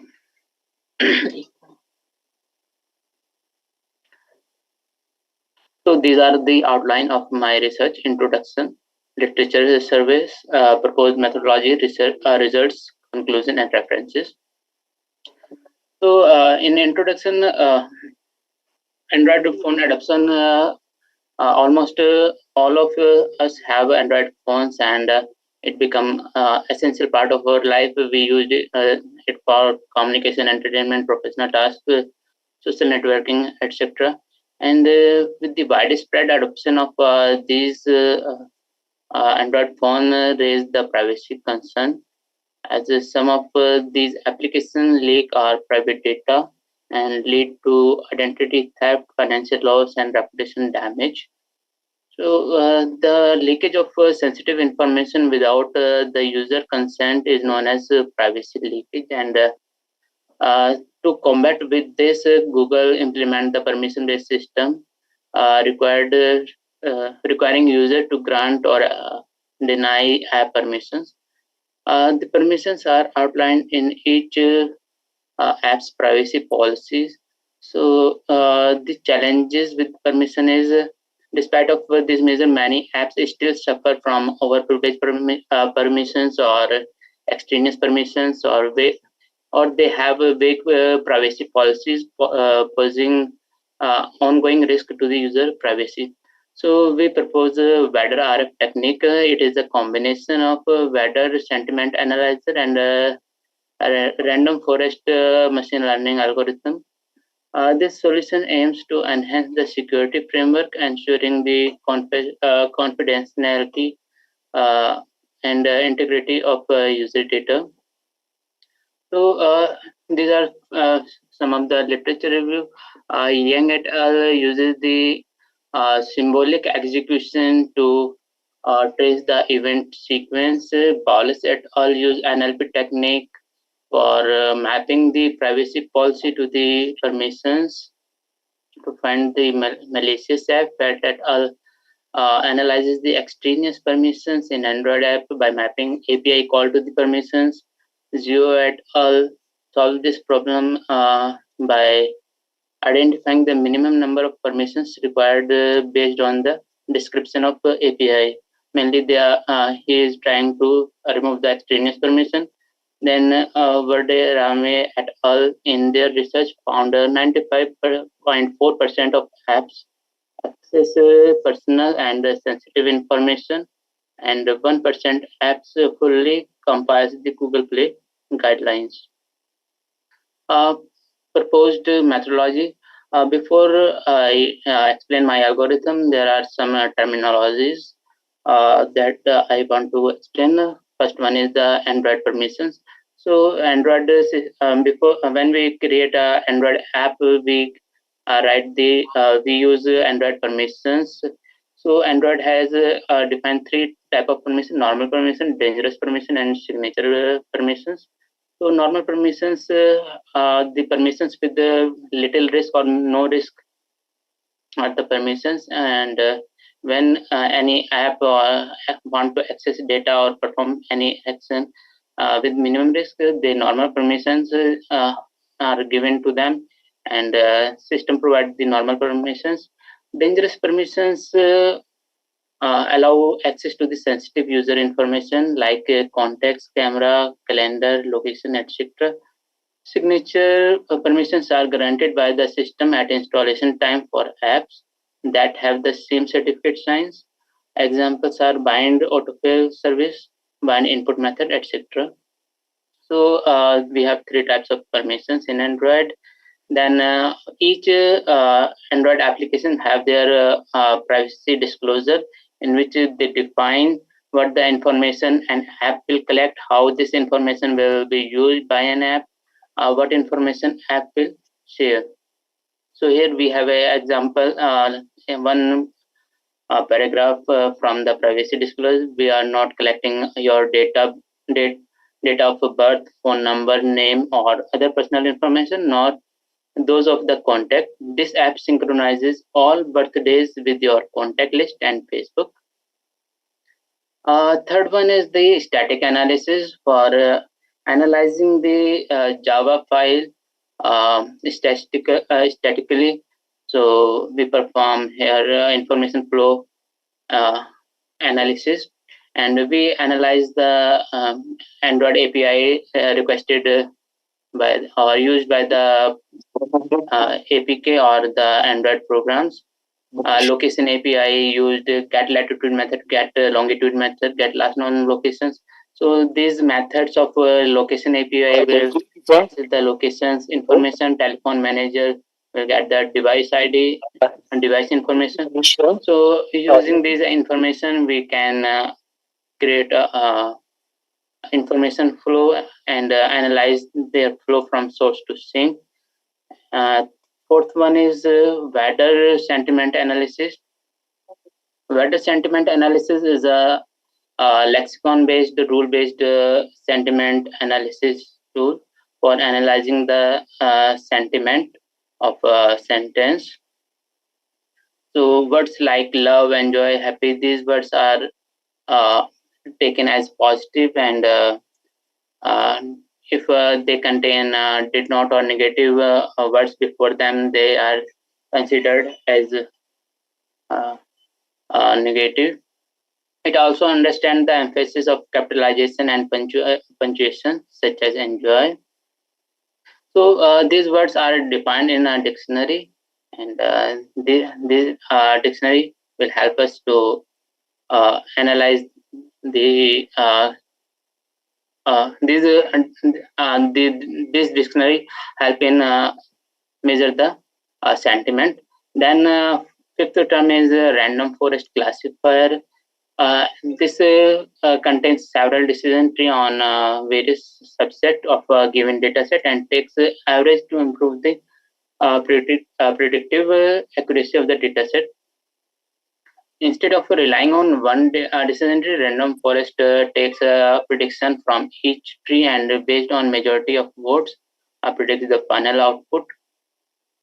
The reason why for using the random forest classifier, it take less time in training as compared to other algorithms, and it predict output with higher accuracy even for larger dataset or missing data. It runs efficiently. This is our algorithm. So we first one is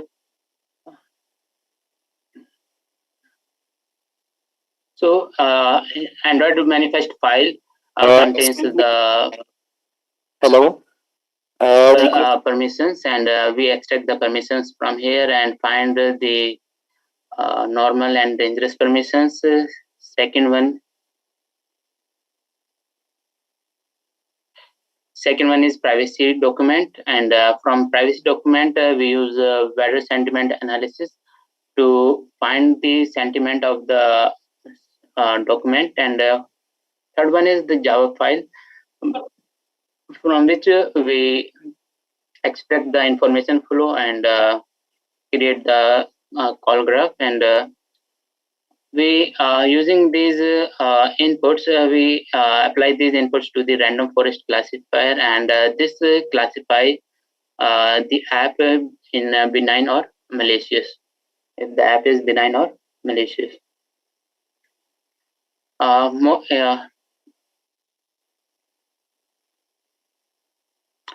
Here we this is a more detail of our flowchart.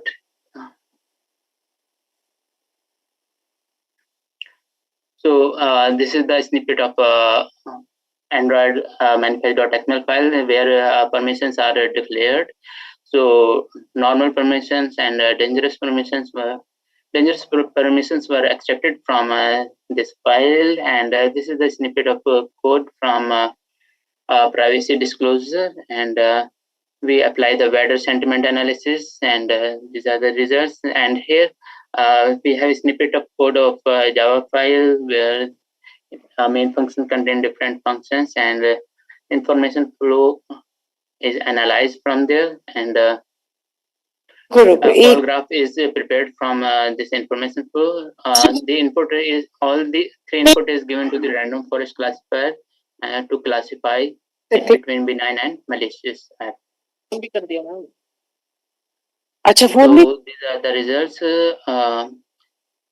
Here we did the analysis that which are the permissions mostly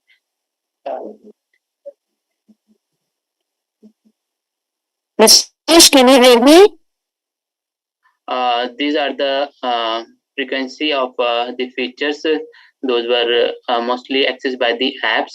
So socket is mostly accessed, and IMI are the highest features that were accessed by the all the apps.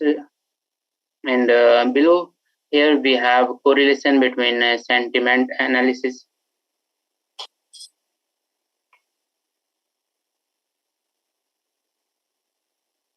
Sentiment analysis and the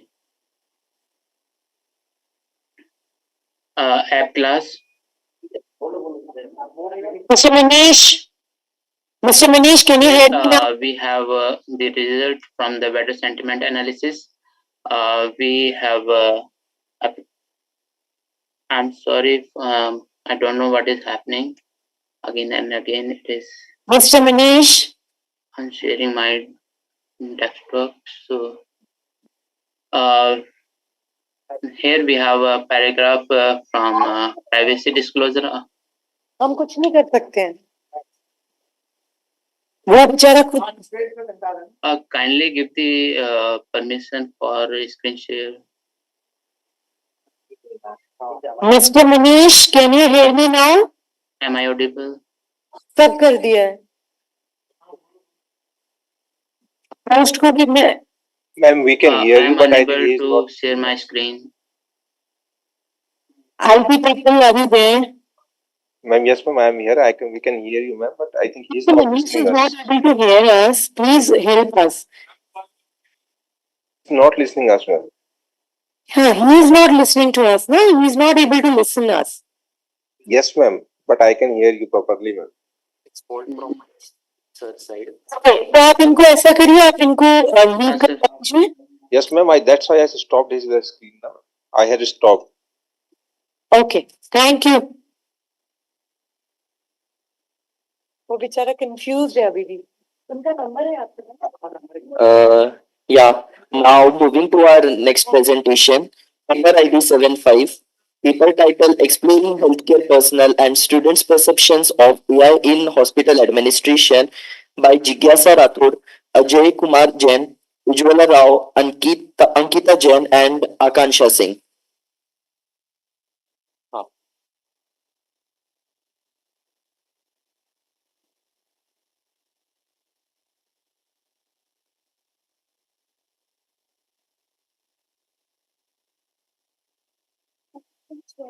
Yeah.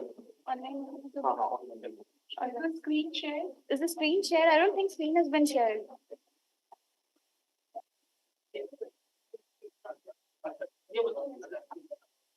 Post disabled participant screen share. Please allow me to share this. Please. Yeah, thank you. This one, right?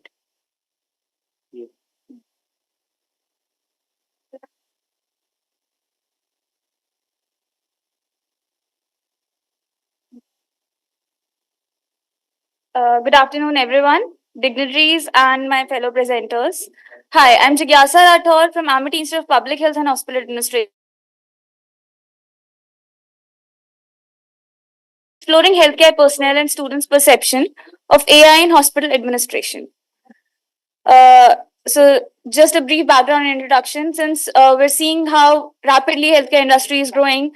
So it is expected that by 2028, it is expected to grow by 19%, and so is the market for artificial intelligence when it comes to healthcare. It is expected by 2030 that it would be a $187.95 billion industry. So we are growing, and we're currently in the era of GPTs. We're all using it, we're all seeing it, and so is the healthcare industry. Now, it is expected that healthcare industry is being revolutionized by the implementation, incorporation, and adaptation of AI. Right. So, my major concern is that when we go to our hospitals in India, we do not see a lot of it. We see at some places like chatbots for appointment scheduling, and maybe at some places for the detection or understanding some symptom checker, or even in radiology for image detection. So, as IBM said in their recent report, that there will probably be more improvement in healthcare for less effort by applying AI to health administration. So, my research objective is to assess the knowledge and perception of healthcare personnel, that is, hospital administrators and the hospital administration students who will be the administrators of tomorrow, about AI utilization in hospitals. A brief methodology: our study design is descriptive cross sectional. The study population we took is in two cohorts: 150 of hospital administration students and 150 hospital administrators. Materials we used was a structured questionnaire on 5-point Likert scale, and the data collection process was an online questionnaire format. The questionnaire was open for 6 weeks of time. For data analysis, we used SPSS version 29. Now, these are the results for knowledge parameters. We can see here from the table that the t-test results for all of these parameters come out to be negative. Since our group 1 is the hospital administrators and group 2 is hospital administration students, for patient care coordination, clinical management, claims processing, clinical documentation, and medical record management, the students are more positive and they are more aware that AI could be used for these areas. When we compare it with the personnel who are currently working, since they do not see a lot of usage, or they do not work with it at present. While the last question here, that about current market scenario and job market, the students believe that the job market for administration is increasing, since we all saw this rapid rise during COVID-19, where hospital administrators were required to manage the entire system, manage the bed assignment and everything. Right. Now, when it comes to the perception variables, the perception regarding AI's potential to reduce diagnostic error, diagnostic bias, and to positively affect the patient privacy, along with the positive impact on job of healthcare workers, is all again, when it comes to it, the figures of t-test are in negative. That shows that the students are more positive about it. While we look at the variable where it says that healthcare would take away the humane value that the healthcare industry is so well known for, the t-test results are positive. The healthcare personnel believe that yes, it might take away, and the students are also somewhat in the agreement that it might take away the humane value healthcare industry is so well known for, and the humane value that we require. So this is one area of concern that I believe we should look after when we go ahead with the further research.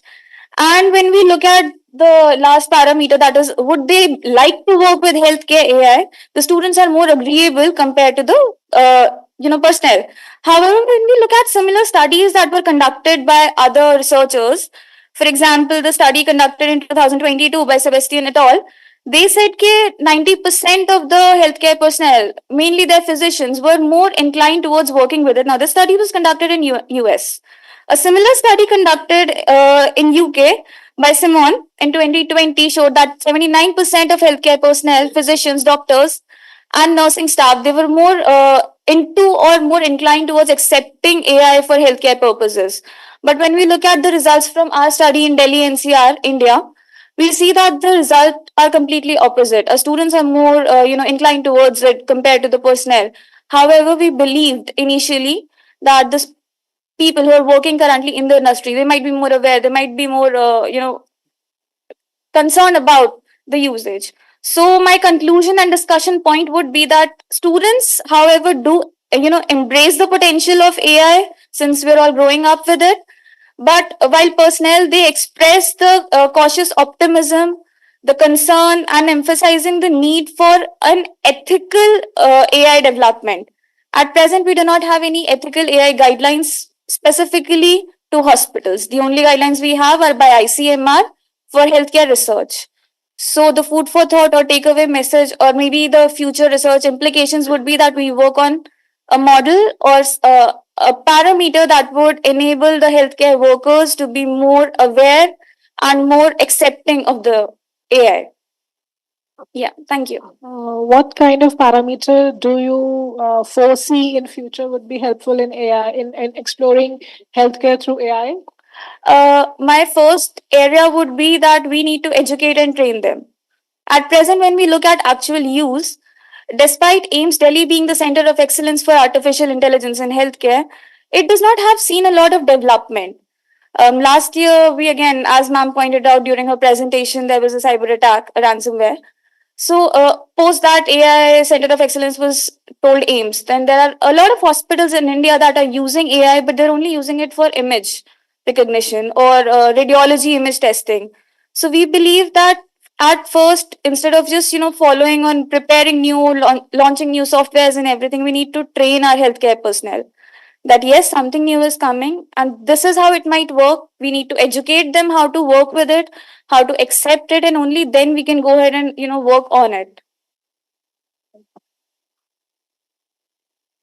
Do you think so? The paper supports the research. Like this seems to be a new research idea applying t-test on some data. Yes. I don't think so. Like the research is sufficient to publish the paper because we don't need such papers to publish because you don't have much contribution in the research. Like No experimental work, basically. Yeah, so that would be the next step. Since I'm a PhD scholar, what I'm working on currently is to develop a technology acceptance model that is specifically focusing on AI in healthcare administration. if you want to apply AI in healthcare, apply large language model. You can apply Azure 3.5 GPT and you can apply Google models and compare these models. Applying t-tests won't give anything in your PhD. No, sir, what I'm working on is a technology acceptance model. I am a healthcare student. But you see on net, you already have t-test applied by many research on the same topic. Have you seen this thing on internet? The studies that are very similar to this do not compare both students and workers. Have you, like, I have not seen any paper that you have shown any research required. I have not included the literature review slide actually to So is cut there short this. research work that you have done? Sorry? Is this the research class? Yeah, this was so since I am working on preparing a technology acceptance model, one parameter of it is the perception, perceived ease of use, perceived usefulness, and attitudes towards using. For that, I first wanted to understand what was the perception at present and where could I go further with it? What parameters do I need to include for it under those variables? What are those parameters then? Again, ma'am, that's I mean, there is no influence on what are the parameters that needs to be worked. You said one parameter. Of course, there are a lot of work going on in image classification and in medical imaging right now. But what apart from the images that you really need to explore? again, ma'am, see, that is the whole clinical aspect of it. The image recognition part that is being used is in radiology, where physicians use image detection softwares to figure out where the anomaly lies. For example, Noora AI, their Fujifilm's initiative where they're working with preventive care and they're trying to recognize patterns to figure out if there is a potential anomaly there. So that is how AI is being used right now, even in radiology. What I'm talking about here is the administrative part of it, like claims processing, which takes a lot of time, bed assignment, which again takes a lot of time when it comes to healthcare. Again, then this the initial parameters, the knowledge parameters here, patient care coordination. How do we coordinate? What would be the patient flow? How would it be reduced? Where would we reduce the waste? Then clinical management. Again, then clinical I documentation. think you need to mention what is this F, SIG, and T, and this two side P. These abbreviations needs to be there. Yeah, but I get this is F test, this is level of significance, P test, and this is T test. I get, but who significance can be one using. Actually just picked out the parameters that were at 0.001. The rest I have not picked out for the presentation actually. I tested 36 parameters. So I just, prepared a questionnaire first, just basic descriptive analysis and then t-test and then I applied this. So it was just a self-made questionnaire that I prepared. First, you need to have some tool like SPSS. Yeah, I used SPSS version 29. I mentioned it. SPSS version 29. The last line. Okay. Okay, Jigyasa. Yes, sir. So you have done online study and you have done your study based on primary data. Yes, sir. So what is your sample size and how you have calculated that? I have just taken in total of a 300 sample, 150 with the students and 150 with the personnel, since it was due to the non-availability, you could say, of the students. I only could get 150 students of hospital administration program. So to match up with that and have an equal value, I took 150 personnel from the industry. Okay. Then you have applied t-test. Yes, But sir. the sample size on which data you have applied t-test? So the entirety of it in two cohorts. One group would be the students and one group would be the personnel. So number of samples in that? So 150 each. So you on 150 sample you can apply t-test. Yes, sir. It was 300 in total, and I divided it into two cohorts. So it's a small test or large sample test t-test. Sample t-test, normal independent sample t-test. So we can apply a t-test on sample greater than 30. So you are saying that? Yes, sir. Okay, please check that. We cannot apply t-test whenever we have sample greater than 29, that is 30 or above. Yes. In that case, we generally apply independent sample test, that is g-test. Okay, sir. All right, thank you, sir. Thank you. Okay, thank you so much. Thank you.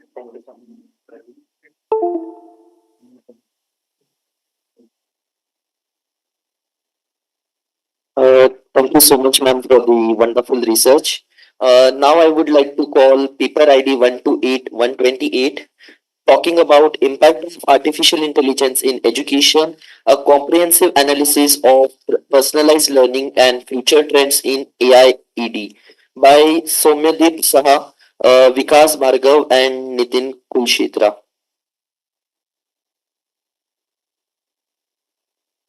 Good morning, everyone.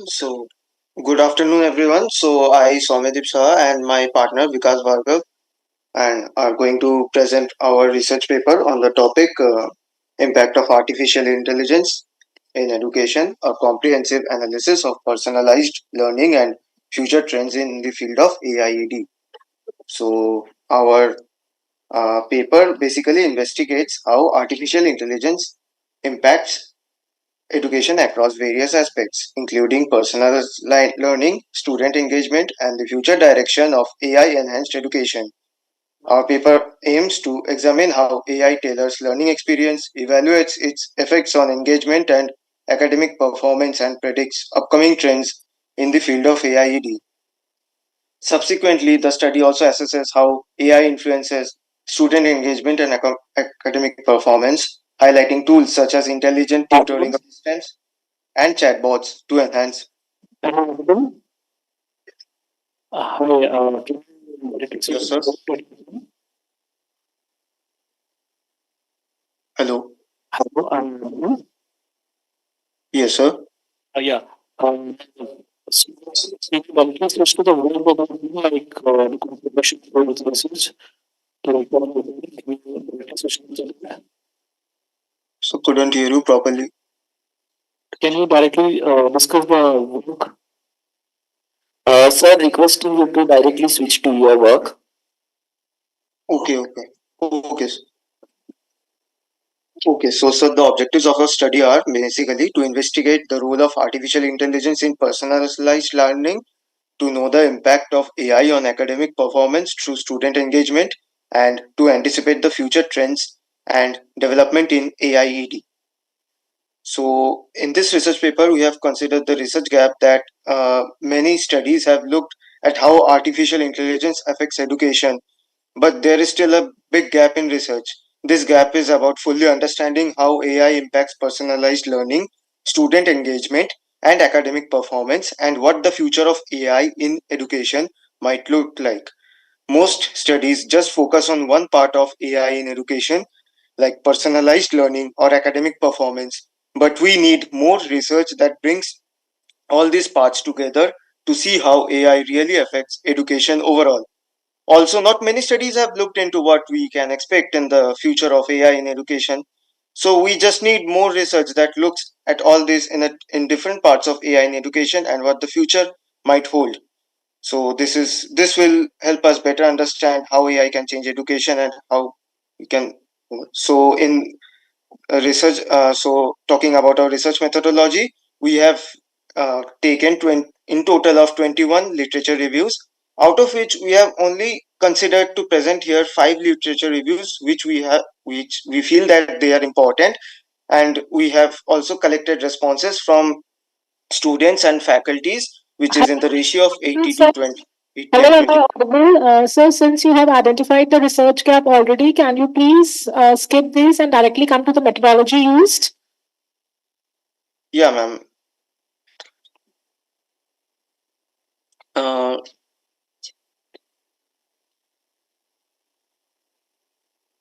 So, ma'am, we have taken in the research methodology, we have taken 5 of our literature reviews which we have considered. So they are basically in the literature review by Mu Putra Pratama in the year published in the year 2023. This research basically indicates that AI can enhance students' learning experience by tailoring the learning process to individual needs, increasing engagement and improving overall learning outcomes. It is also noted in this paper that AI can aid in personalizing learning, provide timely feedback, and facilitate access to a wider range of educational resources. In our second literature review by Rain, Nitin, and Chaudhary, and the literature review basically explores the integration of You, sir. arts. Requesting you to skip the literature review and present the model which you have used. Okay, Yeah. so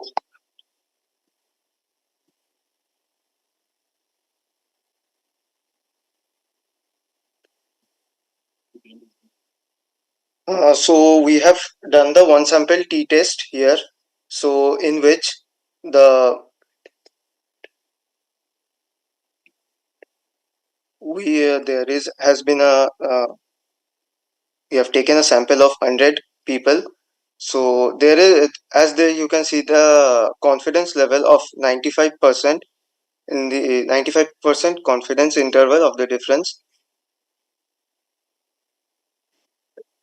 and the significance one sided p is 0 point which is 0 less than 0.05. And now talking about the analysis of this study, the analysis of this research indicates how artificial intelligence has been a beneficial impact of personalized learning, student engagement, and academic performance.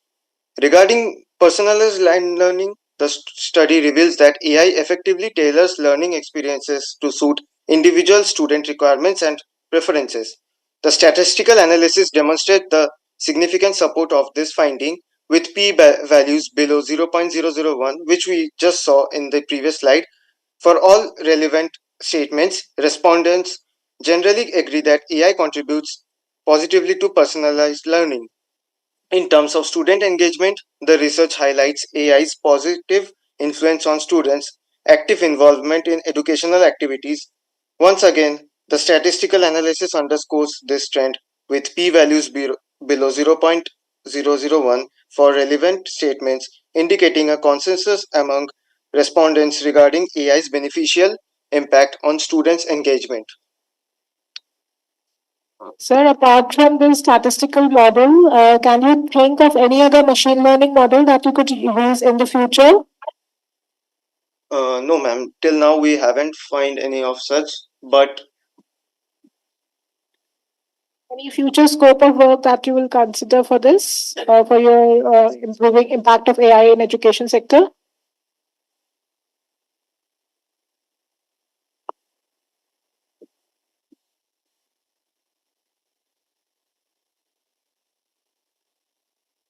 okay. So, since after the time of COVID-19 and all, we have seen a lot of increase in the usage of online assignment apps such as Google Classrooms and very and after 2021 and 22, there has been a lot of increase in the use of AI tools such as Chat GPTs and Google Bard, which is also known as Gemini right now. So many educational institutions are trying to bring robotics teaching tools that will be used in the future for personalized which will help in personalized learning materials, and which will also impact the academic performance of students. And it all it not only students but also the faculties also will be getting a lot of benefit with the help of using these AI tools. Thank you so much, sir. Now moving to our next paper, paper ID 139, talking about revolutionizing insurance, the power and potential of AI applications, presented by Dr. Shruti Tyagi and Apurva Saxena.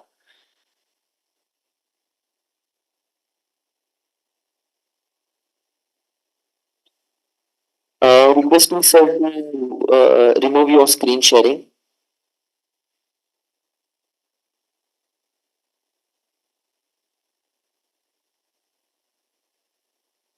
Okay, thank you so much, sir. Paper ID 139. Okay.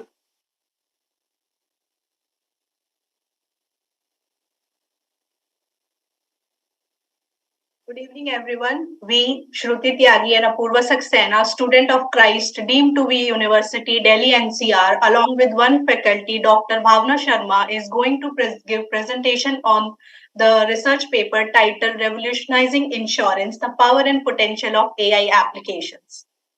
Now, first of all, the introduction is AI refers to simulation of human intelligence in machine or computer systems. It involves the development of algorithms, software, and hardware that enable machines to perform tasks typically requiring human intelligence. The collaboration of AI and insurance was once a visionary concept, but now has become an imperative, redefining the way the insurers assess, manage, and mitigate risk. AI is helping insurance companies in many ways, like fraud detection, claim processing, underwriting, and etc. Now, next is the literature review. We had made a literature LR matrix, that is literature review matrix, in which we had identified the author, objective, methodology, and findings. Now, this is another LR matrix that we had identified. And the research gap is that limited study. The topic revolutionizing insurance, the power and potential of AI applications is the study on this topic is very limited. So we had chosen this topic as our topic, and it has not covered all aspects. Like the when we were doing research on this topic, so we had not we had find papers which has not covered all the aspect related to AI in insurance, that are applications of AI in insurance sector and benefits and the challenges. Now, the objectives of our study is to understand the benefits and challenges of artificial intelligence in the insurance sector, to explore and the next is to explore the applications of artificial intelligence in the insurance sector. Now, research methodology. The data has been collected through secondary sources like journals, websites, books, articles, etc. Now, results and discussion is applications of AI in insurance sector is AI in insurance operations. So, as AI has emerged as a driving force in insurance operations, reframing the way insurer assess, manage, and mitigate processes with AI's ability to analyze big data, big volumes of data, both structured and unstructured, insurance companies can now make more informed and timely decisions. AI and risk assessment. AI's impact on risk assessment in the insurance companies is profound. Traditional risk assessment methodologies were often time consuming and relied heavily on historical data. So, one of the key advantages of AI in its risk assessment is its ability to analyze vast data sets in real time. AI and claim processing. AI powered chatbots and virtual assistants are increasingly being used to handle the initial stage of claim processing. They interact with policyholders, collect preliminary information about the claim, and guide them through the process. AI and underwriting. AI driven underwriting facilitates the creation of highly personalized insurance policies. Policies can be tailored to an individual's or company's specific profile, ensuring that premiums match closely with the actual risk faced by the policyholders. AI and customer insights and retention. AI can pinpoint policyholders who are at risk of leaving by evaluating historical behaviors, interactions, and transaction patterns. This early warning system allow insurers to provide to take proactive measures to retain customers. Now, furthermore, will be told by my teammate Apurva Saxena. Over to you, Apurva. Now talking about the benefits of AI in insurance sector. The first one is faster claims and reduced workload.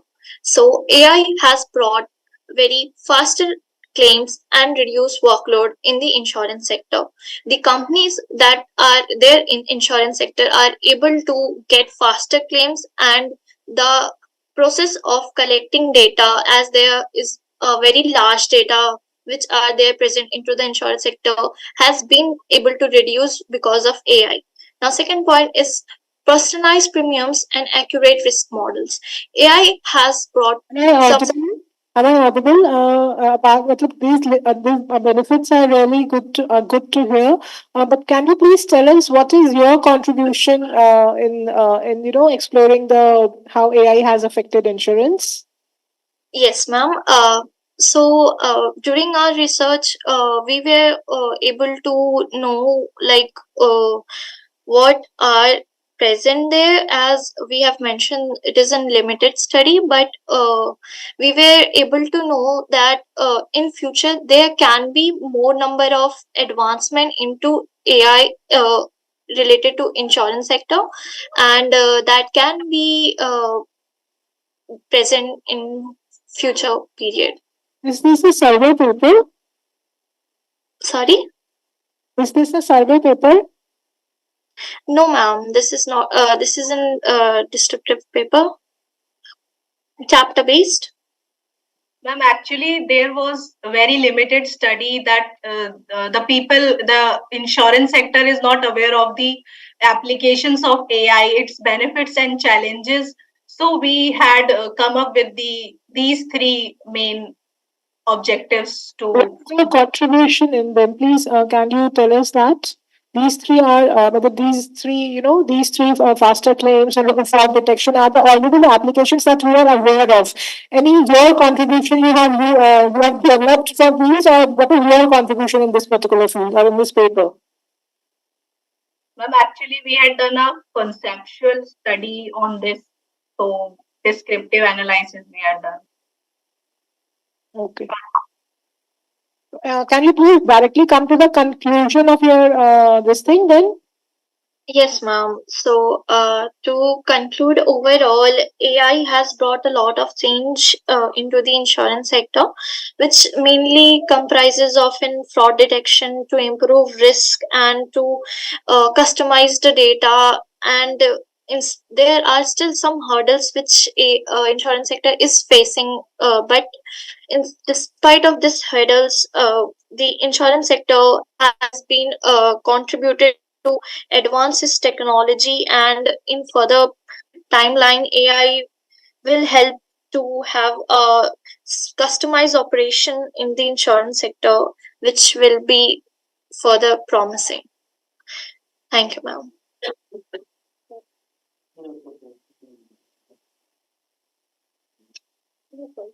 Yeah, thank you so much for this wonderful research.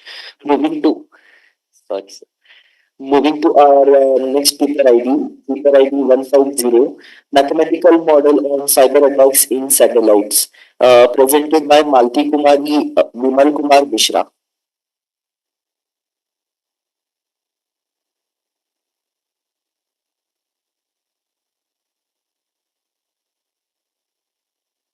Malti ma'am, are you here?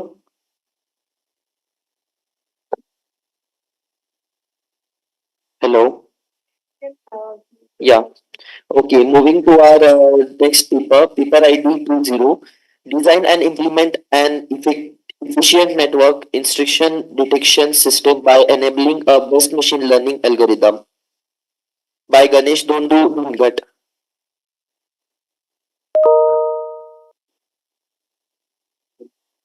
Uh, Listen, unable to unmute. Okay, ma'am, please check what's the issue from your end.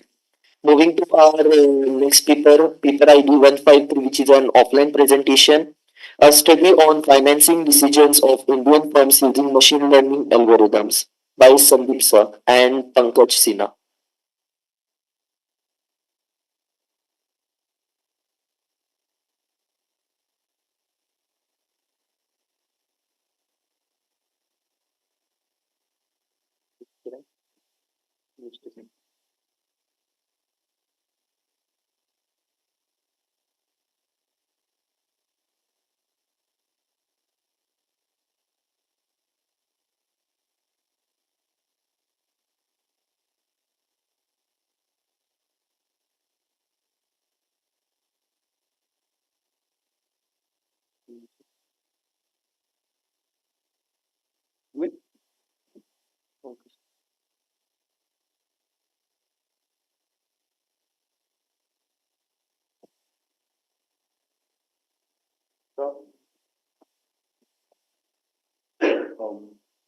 Good afternoon, Source and Navin. Um, Today I'm here to present one of my paper. It is empirical study try to solve the complexities faced by the financial institution in the lending process to the companies. So basically, I'll just give a brief because of the time. I'll share the problems the current those problems are having, then the solution we offer and the results. So basically, directly moving to my model up here in the literature, it is given so many studies have been done by the researchers to explain what are the factors that are affecting the lending process by a bank to the companies. So there are so many factors which come up by the empirical research.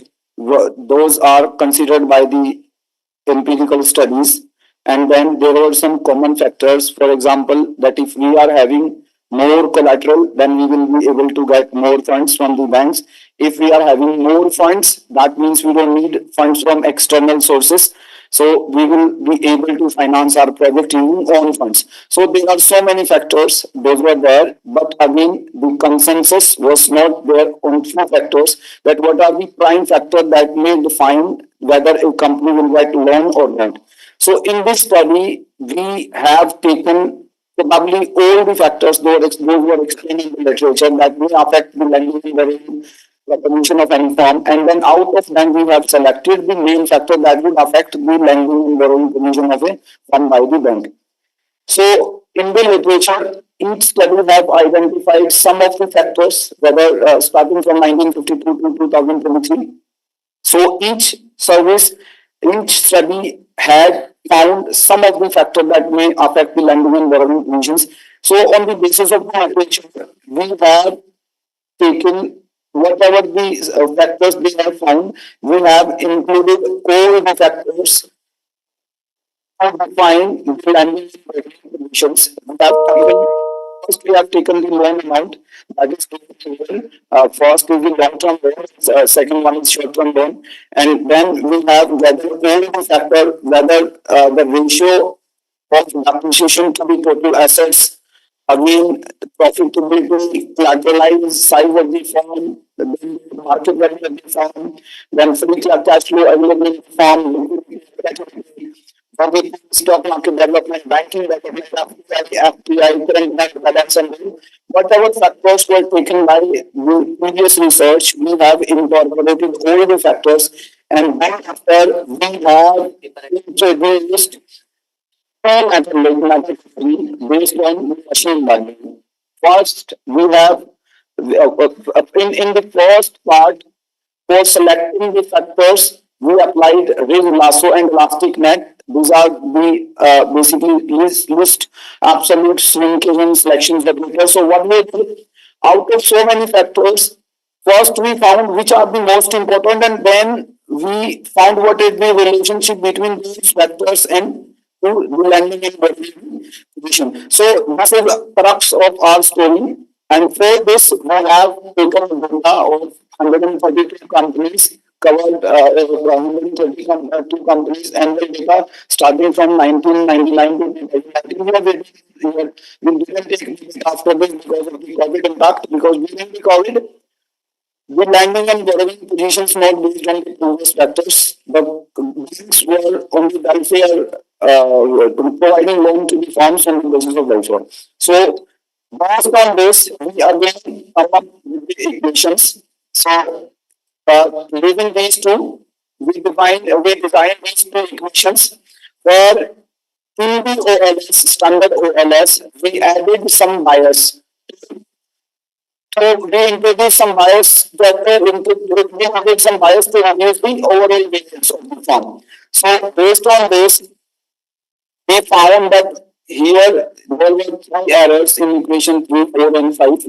So here we can see by this graph that when the error was maximum here, so all 20 factors were important, but when we again increase this bias only some factors, that is 9, where factors were only important to explain the long-term loans of any firm. In the same case, we would see the 9 factor come up with explaining the short-term financing.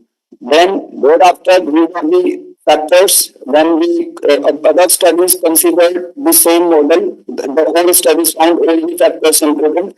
But here we can see that when we analyze the least important factors, most of the factors out of 22, 11 factors changed to 0, and only 2 factors remains very significant. So thereafter we checked the importance of our model, and we found that in out of this sample and in this sample testing the algorithm, we found that our model is able to explain approximately 90% lending position of the firm in case of long-term financing, and it is able to explain around 7% of the firm for short-term financing. So this is that again, when first we selected the variable and then thereafter we applied the logistic regression. In that logistic regression, we come up with the relationship because before this, we say that there is a relationship, but was that relationship we tested using the machine learning method logistic regression.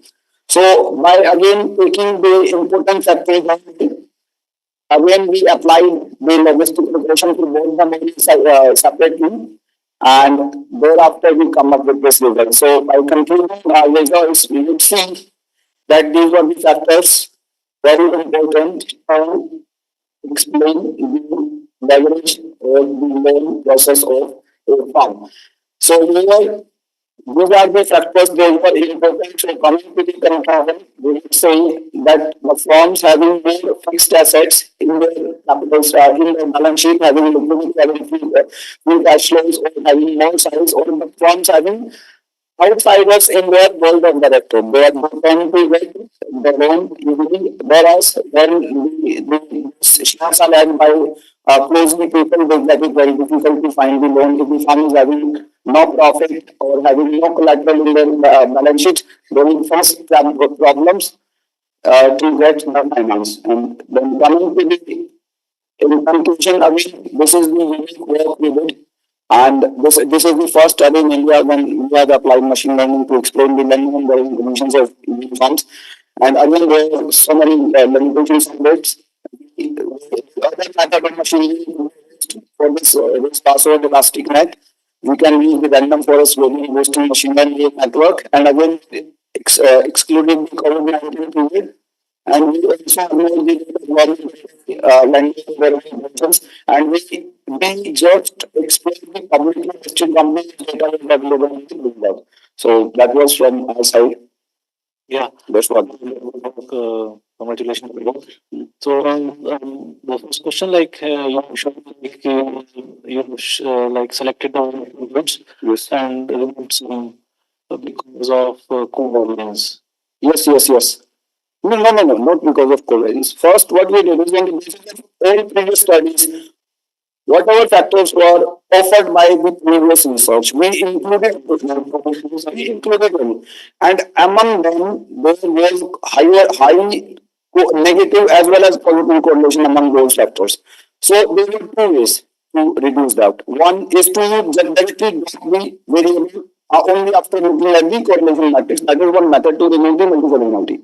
So what we did is we didn't apply the first case, as most of the studies that applied that you just mentioned that method, but we adopted the another method where what we did, we added some bias to the OLS model. So we analyze those variables which are least important. So basically, it is out of 40 factors to have this parity. कितने उनमें ज़्यादा important है out of those 20? How many are very important to explain the variable? So we would like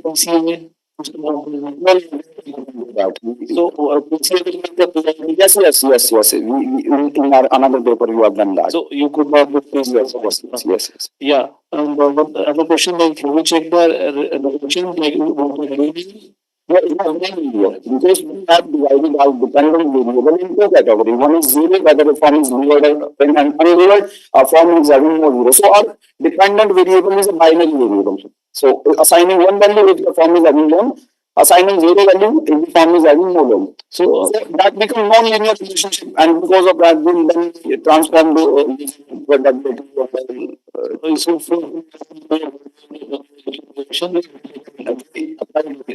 regression for that. First, we converted that in linear. Yes. Okay. So, like other question is like the logistic dimension. So, have you tried with so yeah, yes, yes. That's what we are negotiation with this paper that we will next. We are planning a network and then that random forest. So recently we are working on that. Okay. Here also. Yeah, I have seen that. So. Yes, yes, yes. I do.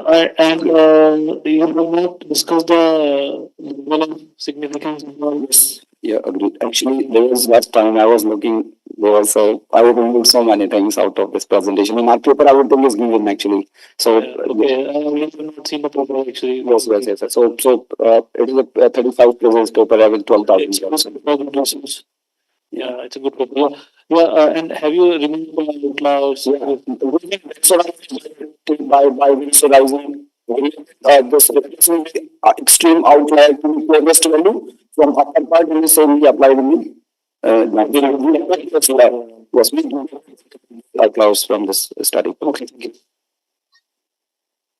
Yeah, thank you, sir, for the nice presentation. Sir, I have a small query. Have you used a logistic regression model or generalized logistic regression model, sir? But I used this logistic regression because in the last when we were having this equation when we were having this one. So apply the Logistic regression. yes, I think somewhere in your PPT it is written that generalized logistic regression model will be used. no, sir, I think let me see. It's only logistic regression. Might be in your limitations. Yeah, it might be. Yes, sure. Oh, okay, sir. Thank you. Thank you so much. Done. Thank you so much. Thank you so much. Gentle reminder and last call for paper ID 150, Malti Kumari. Yes, ma'am. You can present your paper.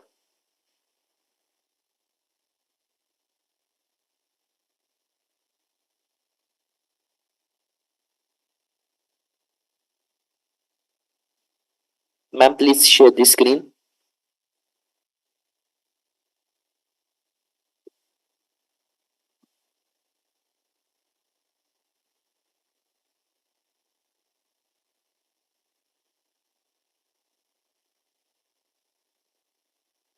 Hello.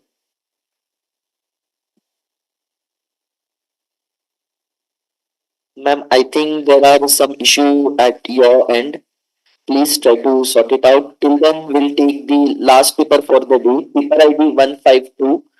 The dividend signal earnings quality in the emerging market. Large sample evidence from India by Pankaj Sinha and Amit Kumar.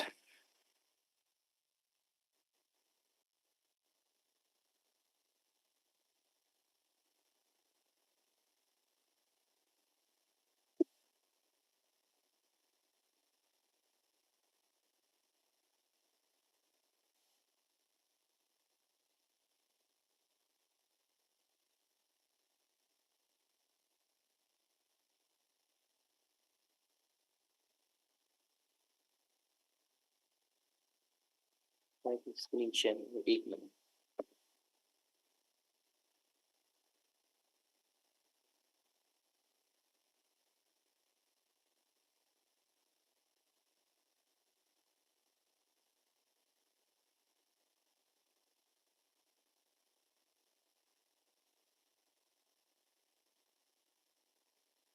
So, good evening, everyone. My name is Amit Kumar. I'm a PhD scholar at FMS, and I'm also teaching at Shahid Sukhdev College of Business Studies. So, the title of my paper is "Do Dividends Signal Earnings Quality in the Emerging Markets? Large Sample Evidence from India."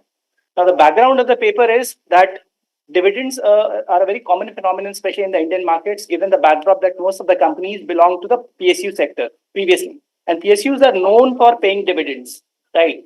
But slowly, after 1991, and especially after the new government came in 2014, there is a big push to the increasing role of the private sector, which are more uh, towards fueling growth through retention of profits rather than paying dividends. But still, because a large influx of the Indian investors, the retail investors in the Indian market, what has happened is the middle class, they generally prefer to have dividends over retention of profits for the purpose of capital appreciation in future. So dividends, as we know, is a portion of the profits that is given to the shareholders in a particular year, but it serves as a multi-purpose tool. It just not is a part of the profit that is given to the shareholder. It also reduces the agency cost.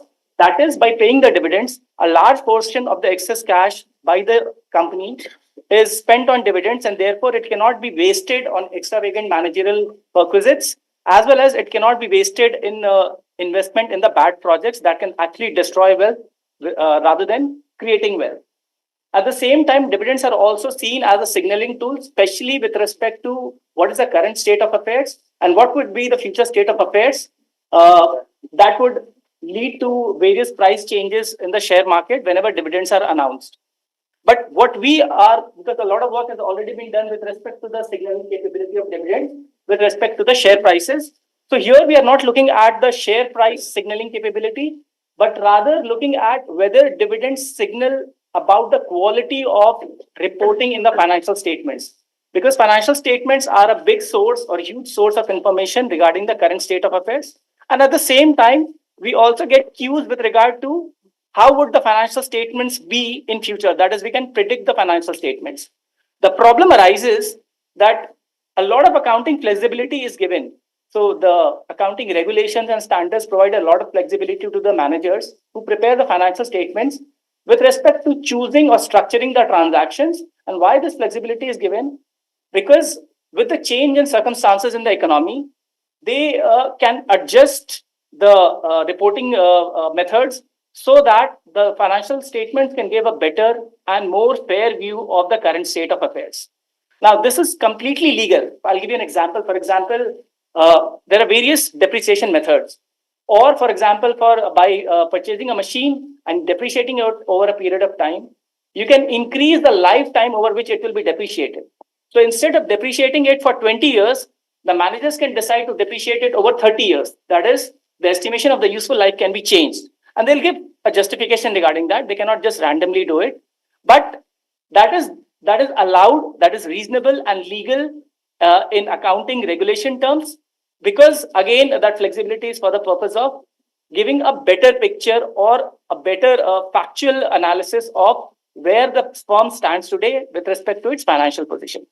But what started happening was, especially in India, which is not a very highly efficient market, rather a weak form of efficiency exists over here. So these statements are a huge source of information to the various stakeholders and especially the retail investors. Now, the managers, what they started doing was, they started doing earnings management. It can be done through two ways. One is through the discretionary accruals route, and the other one is through real transactions. Just to give a brief overview of what earnings management is. So the earnings management is nothing but the use of discretion by managers to manipulate cash flows. Giving an example is that, let's say, certain e-commerce firms, for example, Amazon, it spends roughly around $16 billion on advertising expenditure. Or for that matter, various pharmaceutical companies, they spend billions of dollars on R&D expenditure. Now, it is completely within the discretion of the managers that in one particular year, because the profit numbers are going down, they can decide to cut on the advertising expenditure or R&D expenditure, and nobody would raise a question. So they can manipulate those cash flows and increase the profit numbers. Similarly, the other way is to manipulate the numbers is through structuring the transactions and change the way transactions are reported in order to mislead some stakeholders about the underlying economic performance, that is about what is the current state of financial position of a company, and at the same time also influence the contractual outcomes of certain contracts. For example, in case of debt contracts, there are certain conditions that if the profit falls below a certain level, then the company will be not allowed by the creditors to pay dividends, at the same time not to go ahead with various investments. So it will become a hurdle for them to go ahead with the growth story. So therefore, in order to meet these conditions, they manage earnings, which becomes a manipulation only when they have certain motives. If it is purely from the perspective of giving a better picture of the financial position, then it is completely legal. But the moment these motives are attached to it, because they might increase or inflate the numbers by managing the earnings to get higher incentives, the managers might be shifting to another company. So they want to leave the company, the older company, at a higher number so that they can actually negotiate for a bigger package at the same time while raising share.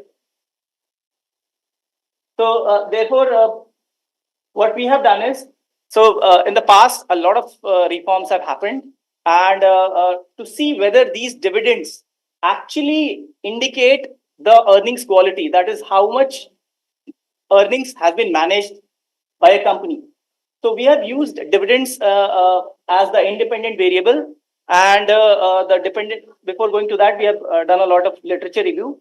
There was a mixed direction of relationship. Some said that dividends positively impact earnings management, and the rest of the study said that they found that dividends have a negative impact on earnings management.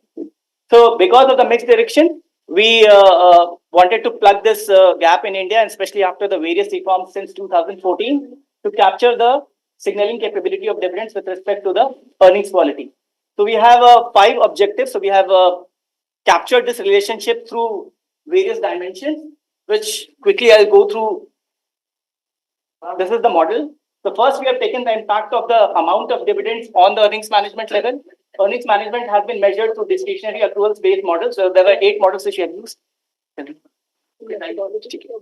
So then we have taken the size of dividends. A company paying large size of dividends, whether they manipulate less or more. Then we have taken the continuity of dividends. Then we have taken whether a company increasing dividends, whether they manipulate less or more.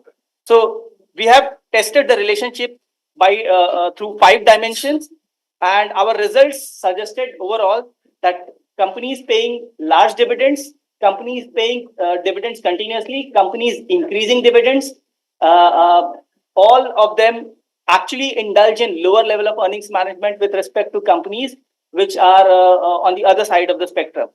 So therefore, we also have taken a lot of control variables. Therefore, the results were robust.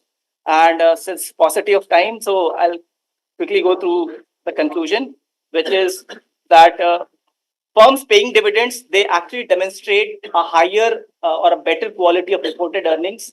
And therefore, the stakeholders can actually take this cue that a company paying dividends will come up with reported financial statements which are of better quality and which give a better picture of the financial position. Is this coefficient of recognition? There? The top coefficient. Your coefficient. Which slide?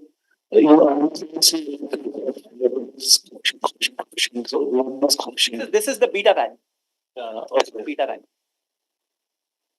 Beta value and the p value. Thank you.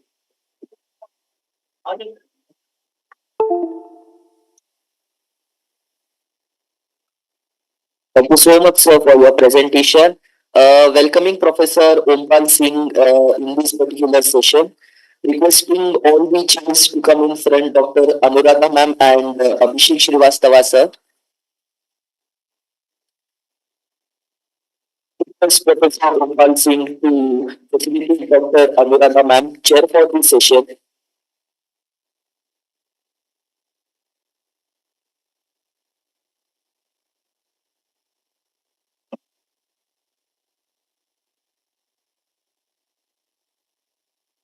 Thank you so much, ma'am, for your wonderful guidance for our presenters of the day.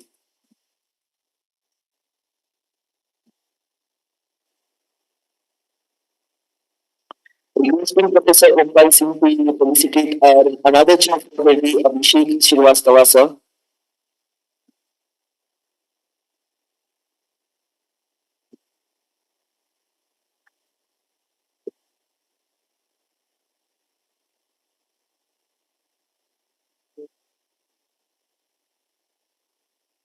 Yeah.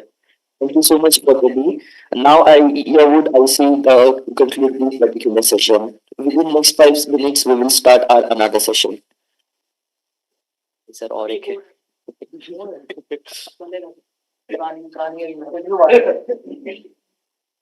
It's not for writing.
बताना था ना, मुझे बताना था। जब आप जैसे start होगा सबसे पहले दिमाग का मारना।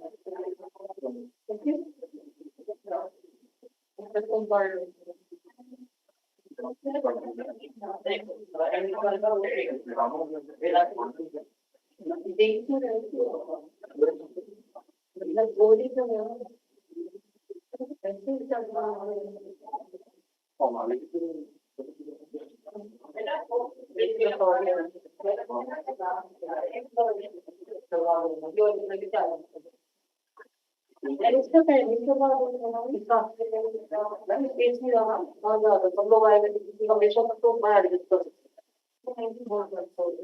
कोई नहीं करा देंगे ठीक है करा रहे हैं चलो करवा देंगे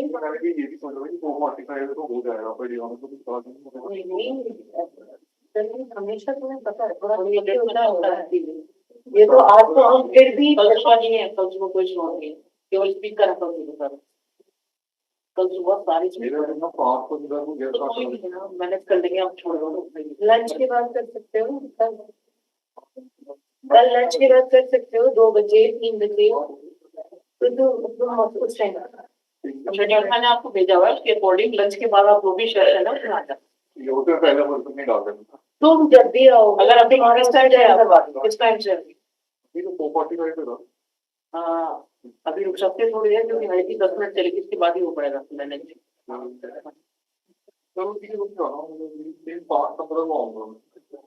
सबसे पहले आप ही करा देंगे वैसे 5-15 में स्टार्ट ही होगा मुझे लगता है कि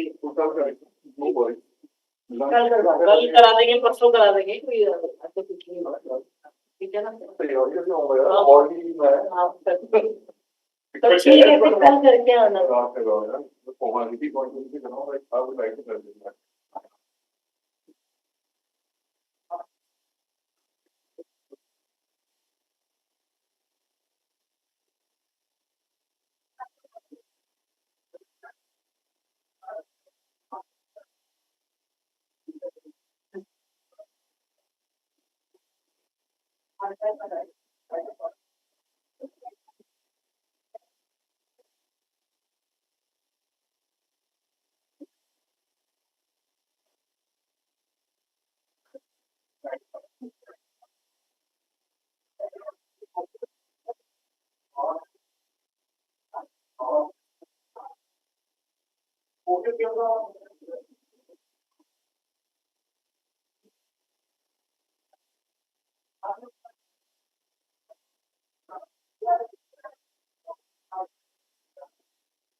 नहीं मतलब कहाँ पे नोएडा नोएडा नोएडा में जाना ऐसा जब मेरे आते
इधर भी आ रहे हैं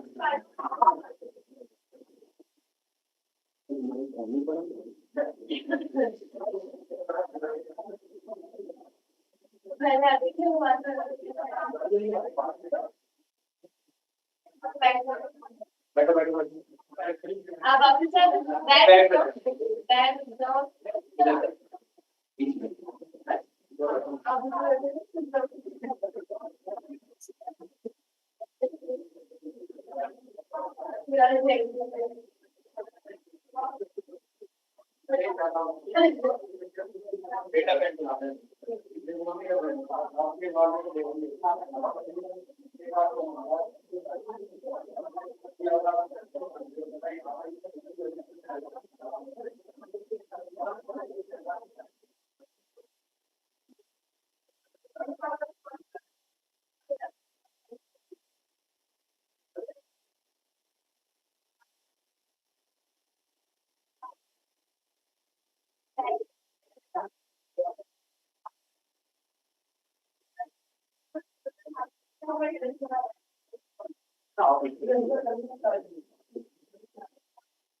प्रोफाइल ना बताओ तो आपसे 5 बैठेंगे ना। हाँ फॉर श्योर सर, उससे ज़्यादा टाइम ही नहीं है सर। हाँ 4 to 5 minutes and just show your object. Sir. Yeah. Okay.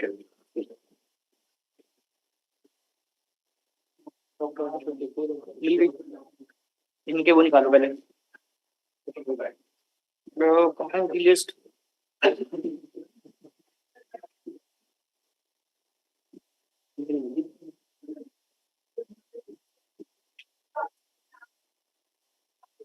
ये ना कौन सी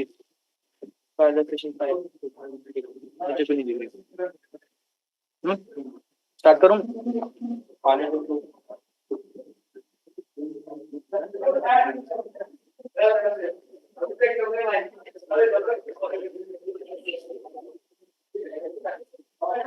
लास्ट तो नहीं मैं बोल दूँ समझ में क्या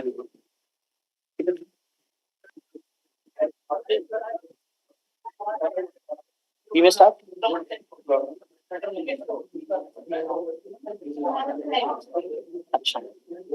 Vivek sir has told me to start the session. That's why I was asking. Okay.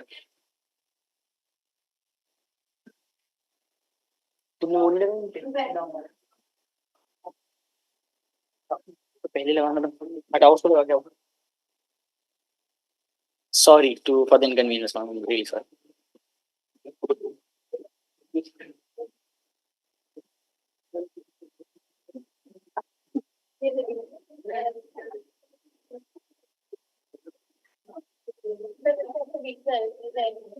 Good evening, ladies and gentlemen. So now we have come to the last session of the day. So I would like to welcome our chairperson, Dr. Anshul Tikko. Dr. Anshul Tikko is presently working as an associate professor at the Department of Computer Science and Engineering, Amity School of Engineering and Technology. Her research areas include soft computing, software reliability, modeling and assessment, machine learning. She is a lifetime member of the Society for the Reliability Engineering, Quality and Operation Management. She has also been conferred with Significant Contribution Award in Confluence 2012. She is on a review board for various journals and international conferences. I would like to call Mr. Saksham to introduce the next chairperson.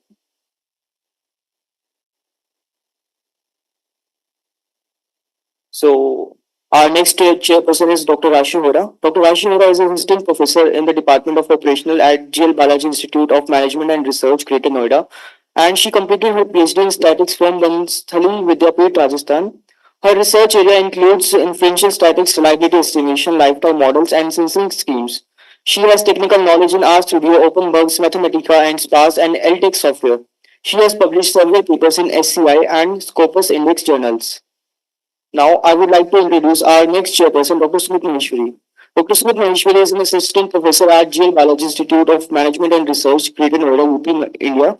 He has completed his MPhil and PhD from Department of Operational Research, University of Delhi. He has 6 years of cutting-edge research experience in innovatory and supply chain management and has published 10 articles in high-impact journals, including one that received the Best Research Paper Award at the Department of Statistics, University of Lucknow. Thank you, sir. Just a minute.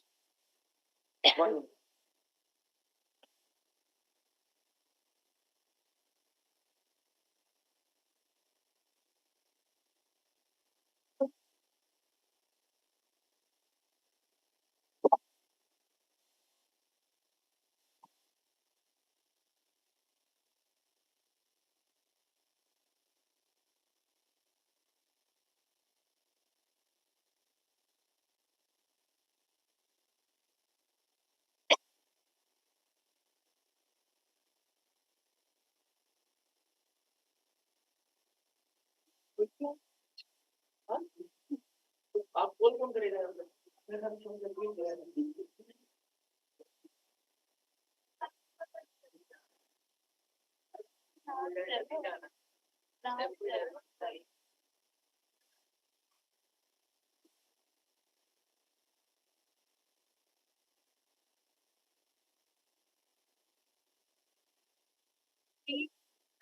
Three organizer and five online.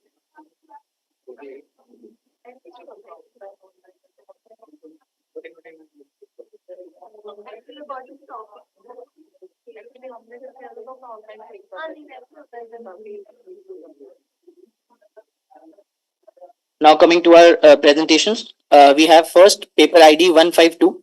The paper name is Do Dividend Signals Earning Quality in the Emerging Markets? Large Sample Evidence from India. The authors are Pankaj Sinha and Amit Kumar.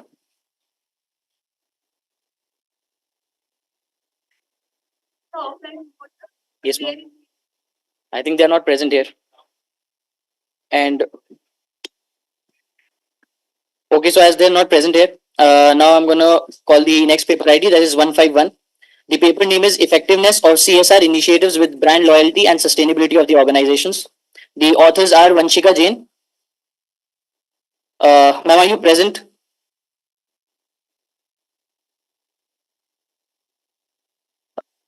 Ms. Vanshika Jain, are you present there?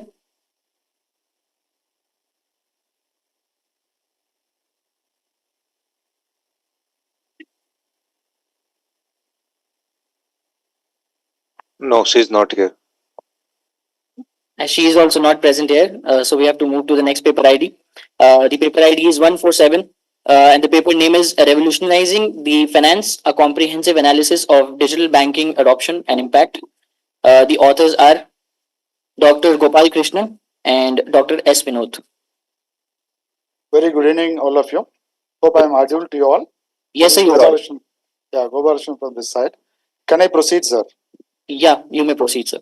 Thank you. Yeah, as mentioned in the introduction, just my study is looking on this digital technologies, how far this has played a role in banking sector. See, you look at the evolution of digital technologies has revolutionized the banking sector, enabling customers to access financial services with greater convenience and efficiency. When you look at the users of digital banking services all over the world, we know very well India is among the top. So while looking at spread and adoption, wherein if India is having a kind of, very well, we are in the different set of population like rural and urban. When you look at urban population is, then even rural population is more than urban population. But according to the RBI data, we found that the utilization of digital finance is still there is a spread everywhere people are using it. Still the utilization of the digital finance is not spreaded equally. See, according to, as I said, according to RBI data, if you look at the urban side, there are about 68% of the users are familiar or regular in using digital finance, wherein it shows 45 in rural area. This made us to think of how far we can look on that, how this has happened and what kind of adoption is happening here and how there is an impact, how this adoption is made and how this has impacted the user's life in terms of trust and satisfaction. Just we have started using the TAM model. Hope you know very well about the model, technology acceptance model, which we have taken as a foundation of this study. And we have wanted to test our variable here, trust and satisfaction. So you know very well TAM is part of perceived PU, perceived usefulness, perceived ease of use, intention to use, all the factors along with the, hello. Am I audible? Yes, sir, audible. Yes, sir. So your objective and research gap and finally conclude our presentation. Yeah, sir. Thank you, sir. Thank you. See, our objective is that, sir, very simple. Just we want to know how far this spread is happened and how this adoption is happened all over the world, all over India, especially in the area rural. Where, yeah, please, sir.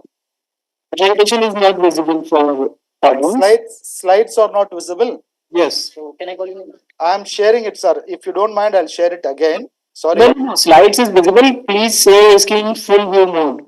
Okay. I'll make it. Thank you, sir. Is it appearing? It's taking time, it seems. Maybe network bandwidth. Yeah, is it appearing now, sir? Is it fine with you? Yes, now it is visible and please research gap in contribution. Yeah, our gap is that now how far this spread is happening, why this is not spreaded all over India, and how far this made people users trust and satisfaction. This is our factor. To get to know the trust and satisfaction, we have used 3 variable like perceived usefulness and perceived ease of use, intention use. This is the parameters which we are using under TAM model, which is a proven technique. which is being used for technology acceptance, right?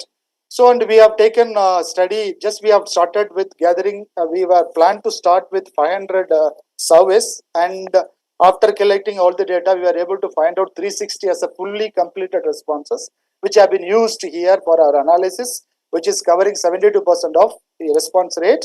And we have tested with SEM model. We have used AMOS here. And this is, if you look at this outcome, everywhere just we are able to exceed 0.60 as a benchmark according to the author's suggestions, and various what I call parameters have been tested by various factors. And we were able to approach and what I call achieve all the constructs above 0.60. And if you look at our model fitness, right, just we are able to obtain this value, which is appearing here. And with this, we are able to test the hypothesis which we have framed, which you can see in the previous slides. So these hypotheses have been tested, and we found that there is a what I call supports, which means hypotheses have been accepted in terms of perceived use and intention to use, perceived use to user satisfaction, Sir, as can well as users. Yeah, please. Yeah, I'm able to hear you, ma'am. the Please. composite reliability? Please. What is the composite reliability? You mentioned in the tables, na composite reliability. Yes. Just to know the reliable composite, how far this testing instrument is reliable. And Kronberg Alba also we have used here. This is to test the validity of the instrument which we are using it. And have you calculated the adjusted R square value? Adjusted?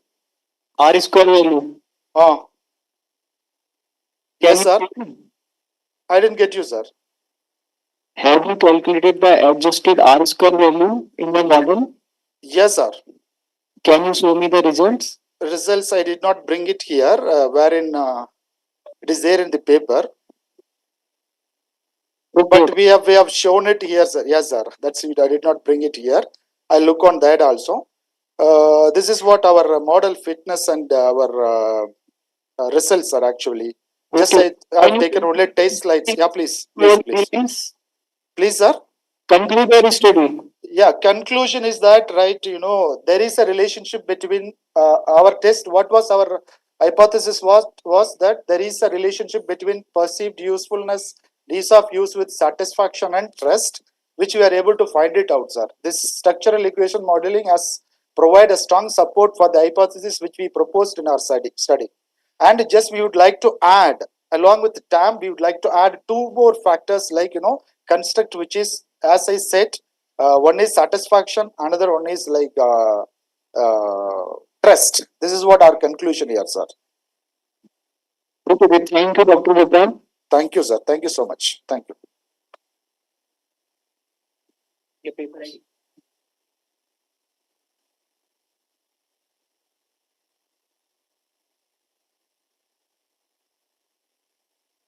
Thank you for the presentation, sir. Any questions that you would like to ask?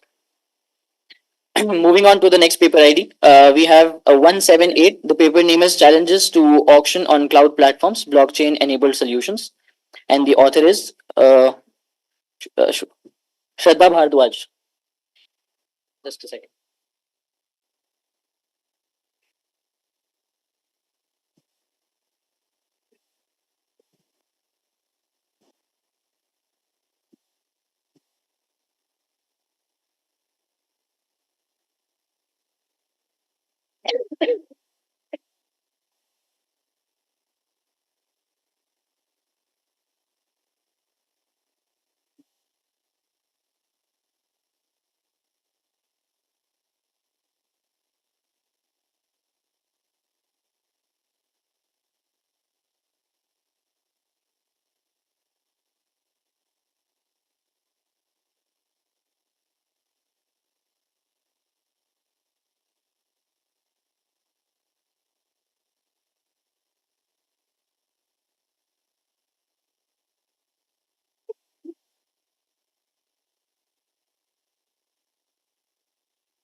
Okay,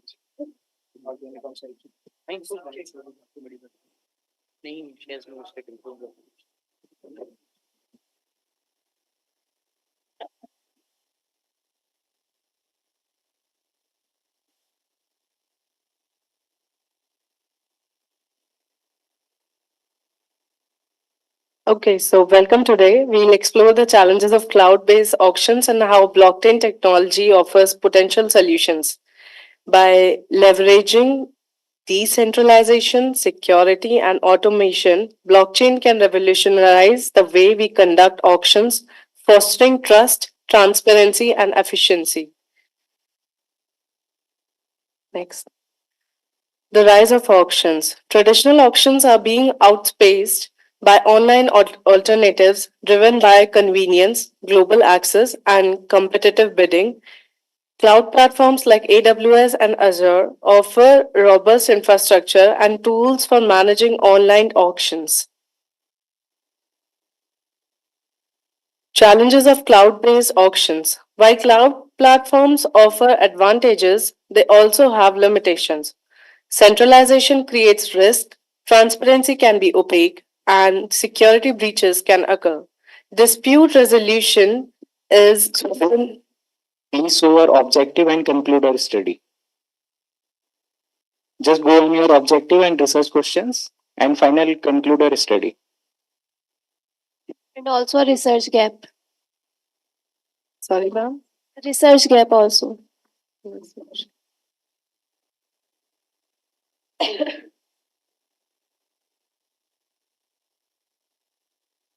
So this is the objective, blockchain powered solutions for secure and transparent auctions.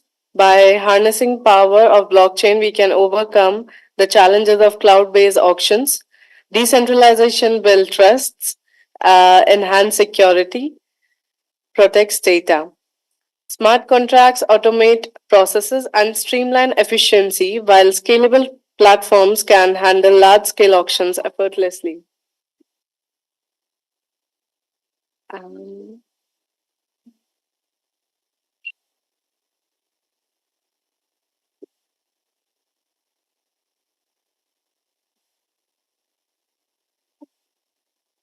So these were the challenges and opportunities for blockchain auctions, regulatory landscape, scalability and adoption, user education and awareness. While the potential of blockchain auctions is immense, challenges remain. Regulatory frameworks need to evolve to accommodate this innovative technology. Scalability and user adoption require ongoing efforts, and education users about blockchain's benefits is crucial. By addressing these challenges, we can unlock the full potential of blockchain auctions for more secure, transparent, and efficient future. The conclusion, my research study would be in conclusion, blockchain presents a transformative opportunity to revolutionize online auctions by fostering trust, transparency, and efficiency. By leveraging its core principle and addressing these regulatory hurdles, scalability challenges, and user education, which are key to wider adoption and realizing the full potential of this technology.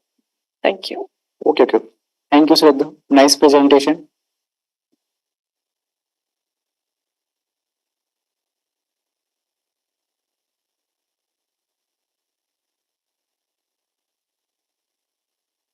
Moving on to the next paper ID, we have 161. The paper name is Does Geopolitical Risk Elevate Sticky Cost Behavior of Firms? Evidence from India. The authors are Samriddhi Srivastav and Guru Prasad. Are you guys present? Yeah. Am I audible? Yes, sir, you're audible. So, yeah, let me share my screen. Yes, sir. So, is my screen visible now? Yes, sir, your screen is visible. Yeah. Okay. So, good afternoon, everyone present here. I am Guru Prasad and I am here with my teammate Samriddhi to present on our research paper. So, our topic is Does Geopolitical Risk Elevate Sticky Cost Behavior of Firm? Evidence from India. So starting with the introduction, selling general and administrative costs are sticky means that they rise more when the activities are than they fall. So it is when the revenue falls, the cost increases, and there is the fluctuation in the income. So this tendency is more noticeable when the fall is more than 10%. If it is less than the 10%, it might not be that much visible. So coming to the geopolitical risk might arise due to threat of war and terrorist military attacks and dispute between international relationship, etc. So geopolitical risk is not only faced by the government but also the companies and individuals. So the relationship between geopolitical risk and sticky cost behavior is that in uncertain event, firm exhibit more cautious behavior, including the tendency to maintain stable or sticky cost. Firms facing such volatility, yes, sir. For your objective and research gap. Sure. So this is our research gap. So previous researchers have observed that geopolitical risks have negative impact in the firm's outcomes. So our research is the one to discover that geopolitical risk actually encourages the firms to take cost management practices in order to reduce the risk of bankruptcy. So further will be continued by my teammate Samriddhi.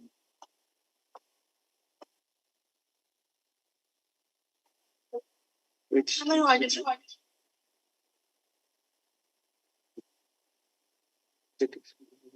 Yeah. So the objective of the study is to study the impact of geopolitical risk on the sticky cost behavior of firms. Coming on the methodology, the goal of a research requires us to examine how the cost behavior of firms changes over time. So we have utilized the empirical models to study this. So the first equation is delta log cost is equals to alpha plus beta 1 delta log sales plus beta 2 declining dummy into delta log sales plus beta 3 GPR dummy into delta log sales plus beta 4 GPR dummy into declining dummy into delta log sales. Now we have used logs because it allows us to interpret coefficient as elasticities. We have used dummy variables which so that it allows us to segregate a continuous variable such as sales or GPR into increasing or decreasing component. In cases where declining dummy is assigned a value of 1, it indicates that a firm's sale is lesser in the current year as compared to the previous year. If it is assigned the value of 0, it means the sales did not decrease. Similarly, GPR dummy is assigned a value of 1 when the GPR is higher compared to the previous year and 0 otherwise. When declining dummy is equal to 0, it indicates an increase in sales. The coefficient beta 1 represents the percentage change in cost resulting from a 1% increase in sales. Conversely, when declining dummy is equal to 1, it implies a decrease in sales. In this situation, the sum of coefficient is beta 1 and beta 2. That is beta 1 plus beta 2, which measures the percentage change in cost due to a 1% decrease in sales. For cost to display stickiness, the percentage change in cost resulting from a 1% increase in sales must be greater than the percentage change in cost resulting from a 1% decrease in sales. To control for factors that remain constant across firms and industries, we introduced firm and industry fixed assets. The empirical model now can be redefined as the second equation, that is delta log cost is equals to log beta 1 delta log sales plus declining dummy into Meeting right now. Okay, oh, he is. Mr. Guru Prasad, are you there? Am I audible? Ma'am, you're audible. Actually, I wanted to ask you, we are audible? Hello. Ma'am, I would like to request you to please come to the conclusion. Yeah, sure. Thank you.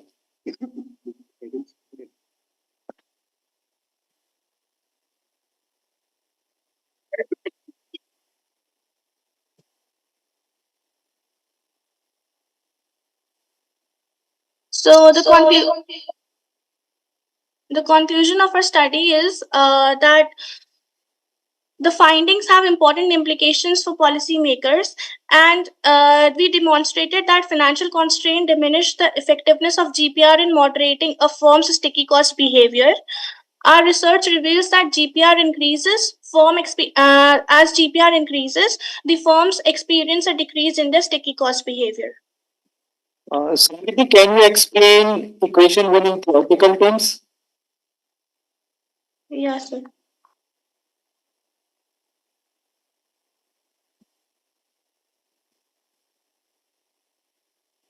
The equations.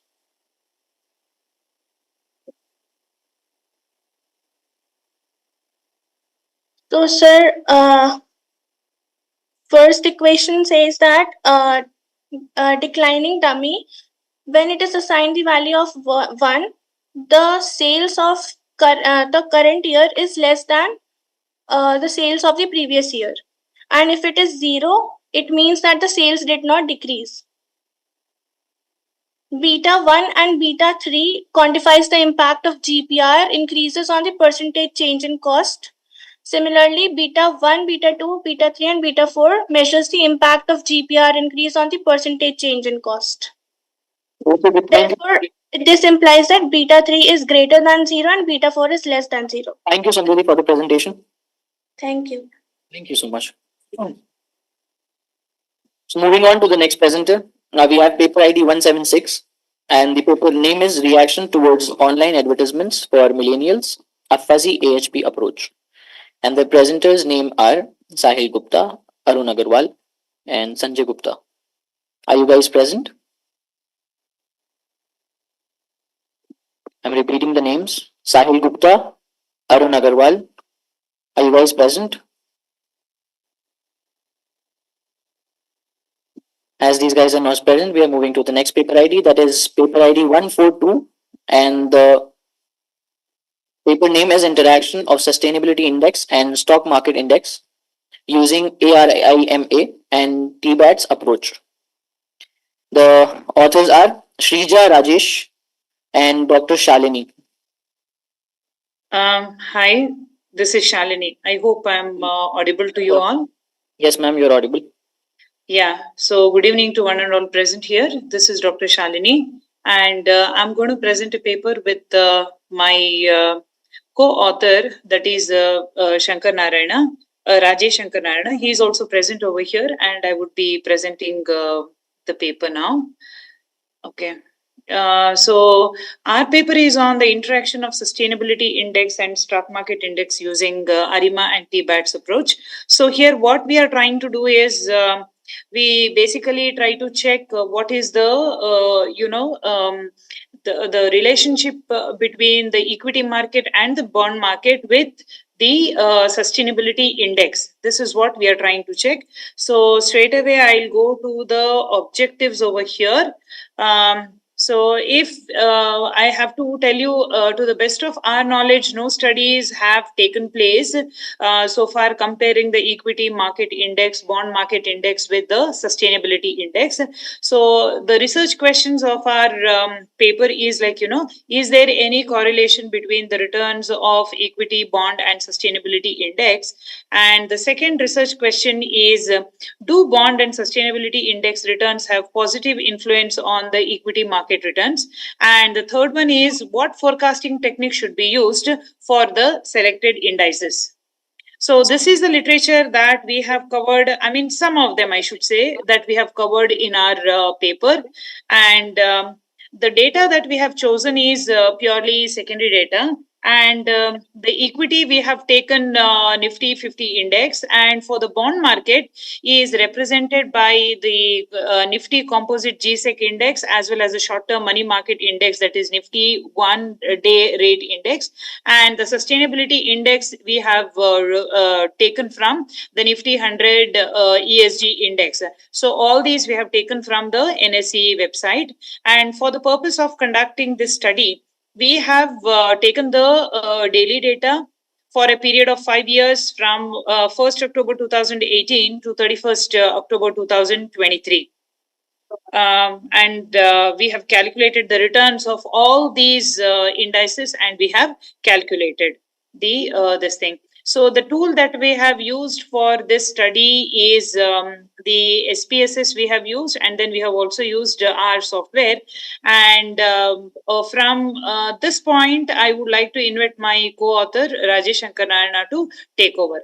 Thank you so much. So from this perspective, what we have done is we have used the regression equation, as you can see. Can go on to the slideshow, please. We have used full screen your presentation. Yeah, so the regression equation that we have used is we're trying to see the impact on Nifty based on the daily movements in Nifty G securities and money market and ESG on the Nifty 50 securities. So that's what the regression equation explains here. If we go to the next slide, so the hypothesis that we are trying to validate is that there is no significant relationship between, this is the null hypothesis that we have considered, that there is no significant relationship between the four returns that we are considering of Nifty, GSEC, money market and sustainability. And the second hypothesis is that the Nifty return is not influenced by any of the three independent variables that we have considered. So moving on to the data analysis and discussion based on outcomes from SPSS, what we observe is that there is a significant correlation between Nifty returns and GSEC, and the same with ESG, and hence the null hypothesis is rejected. But there is no significant correlation between Nifty and money market returns, so the null hypothesis cannot be rejected in that case. But we also observe that ESG and GSEC returns have a significant correlation, which means the null hypothesis can be rejected. There is no correlation on the money market index to the rest of the indices. So if you move to the next slide. How does someone calculate the sustainability index? Can you explain? The sustainability index comes directly from the NSE market. So there are parameters that drives the ESG index. Actually, it is ESG index. Parameter or some formula to calculate the indexing? Sorry. Is there any parameter formula to calculate? No, it directly. So the index returns actually for ESG also is directly available in the NSE website, sir. So all these are directly coming from the NSE website. Okay, good. Come to the conclusion point. Sure. To go to the next slide. So this is a small one. We used R as a programming language to determine that. What we observed was that amongst the independent variables, only the sustainability index had a significant impact on Nifty returns. If we go to the next slide, so basically we used ARIMA and TBATS, and ARIMA and TBATS for forecasting the prediction, so making predictions. We go to the next slide. This is on ARIMA. So in ARIMA, what we observe is that auto ARIMA is actually good for predicting for Nifty returns and money market returns, but is not a good indicator for predicting for GSEC or ESG returns. If we go to the next slide, we also did the same using TBATS, which is a generalization of Holt Winters approach, basically to understand, because the advantage of using TBATS is that can be used for long-term forecasts as well and in complex seasonal patterns. If you go to the next slide, we basically observe that TBATS is a good model for GSEC returns, which is on the top right corner, and also for the bottom left corner, which is money market return. But TBATS is not a good model for prediction for Nifty returns or ESG returns. So to conclude, this is what is our conclusion, that there is correlation amongst the three indices of equity returns, GSEC and ESG. Only sustainability has a positive and significant influence on equity. And then based on the type of returns, we can use either auto ARIMA or TBATS. But what we also observe is they are both the prediction models of auto ARIMA or TBATS. For the presentation, sir. Thank you. Now I would like to conclude the session. And we are going to felicitate our chairperson there in the seminar hall.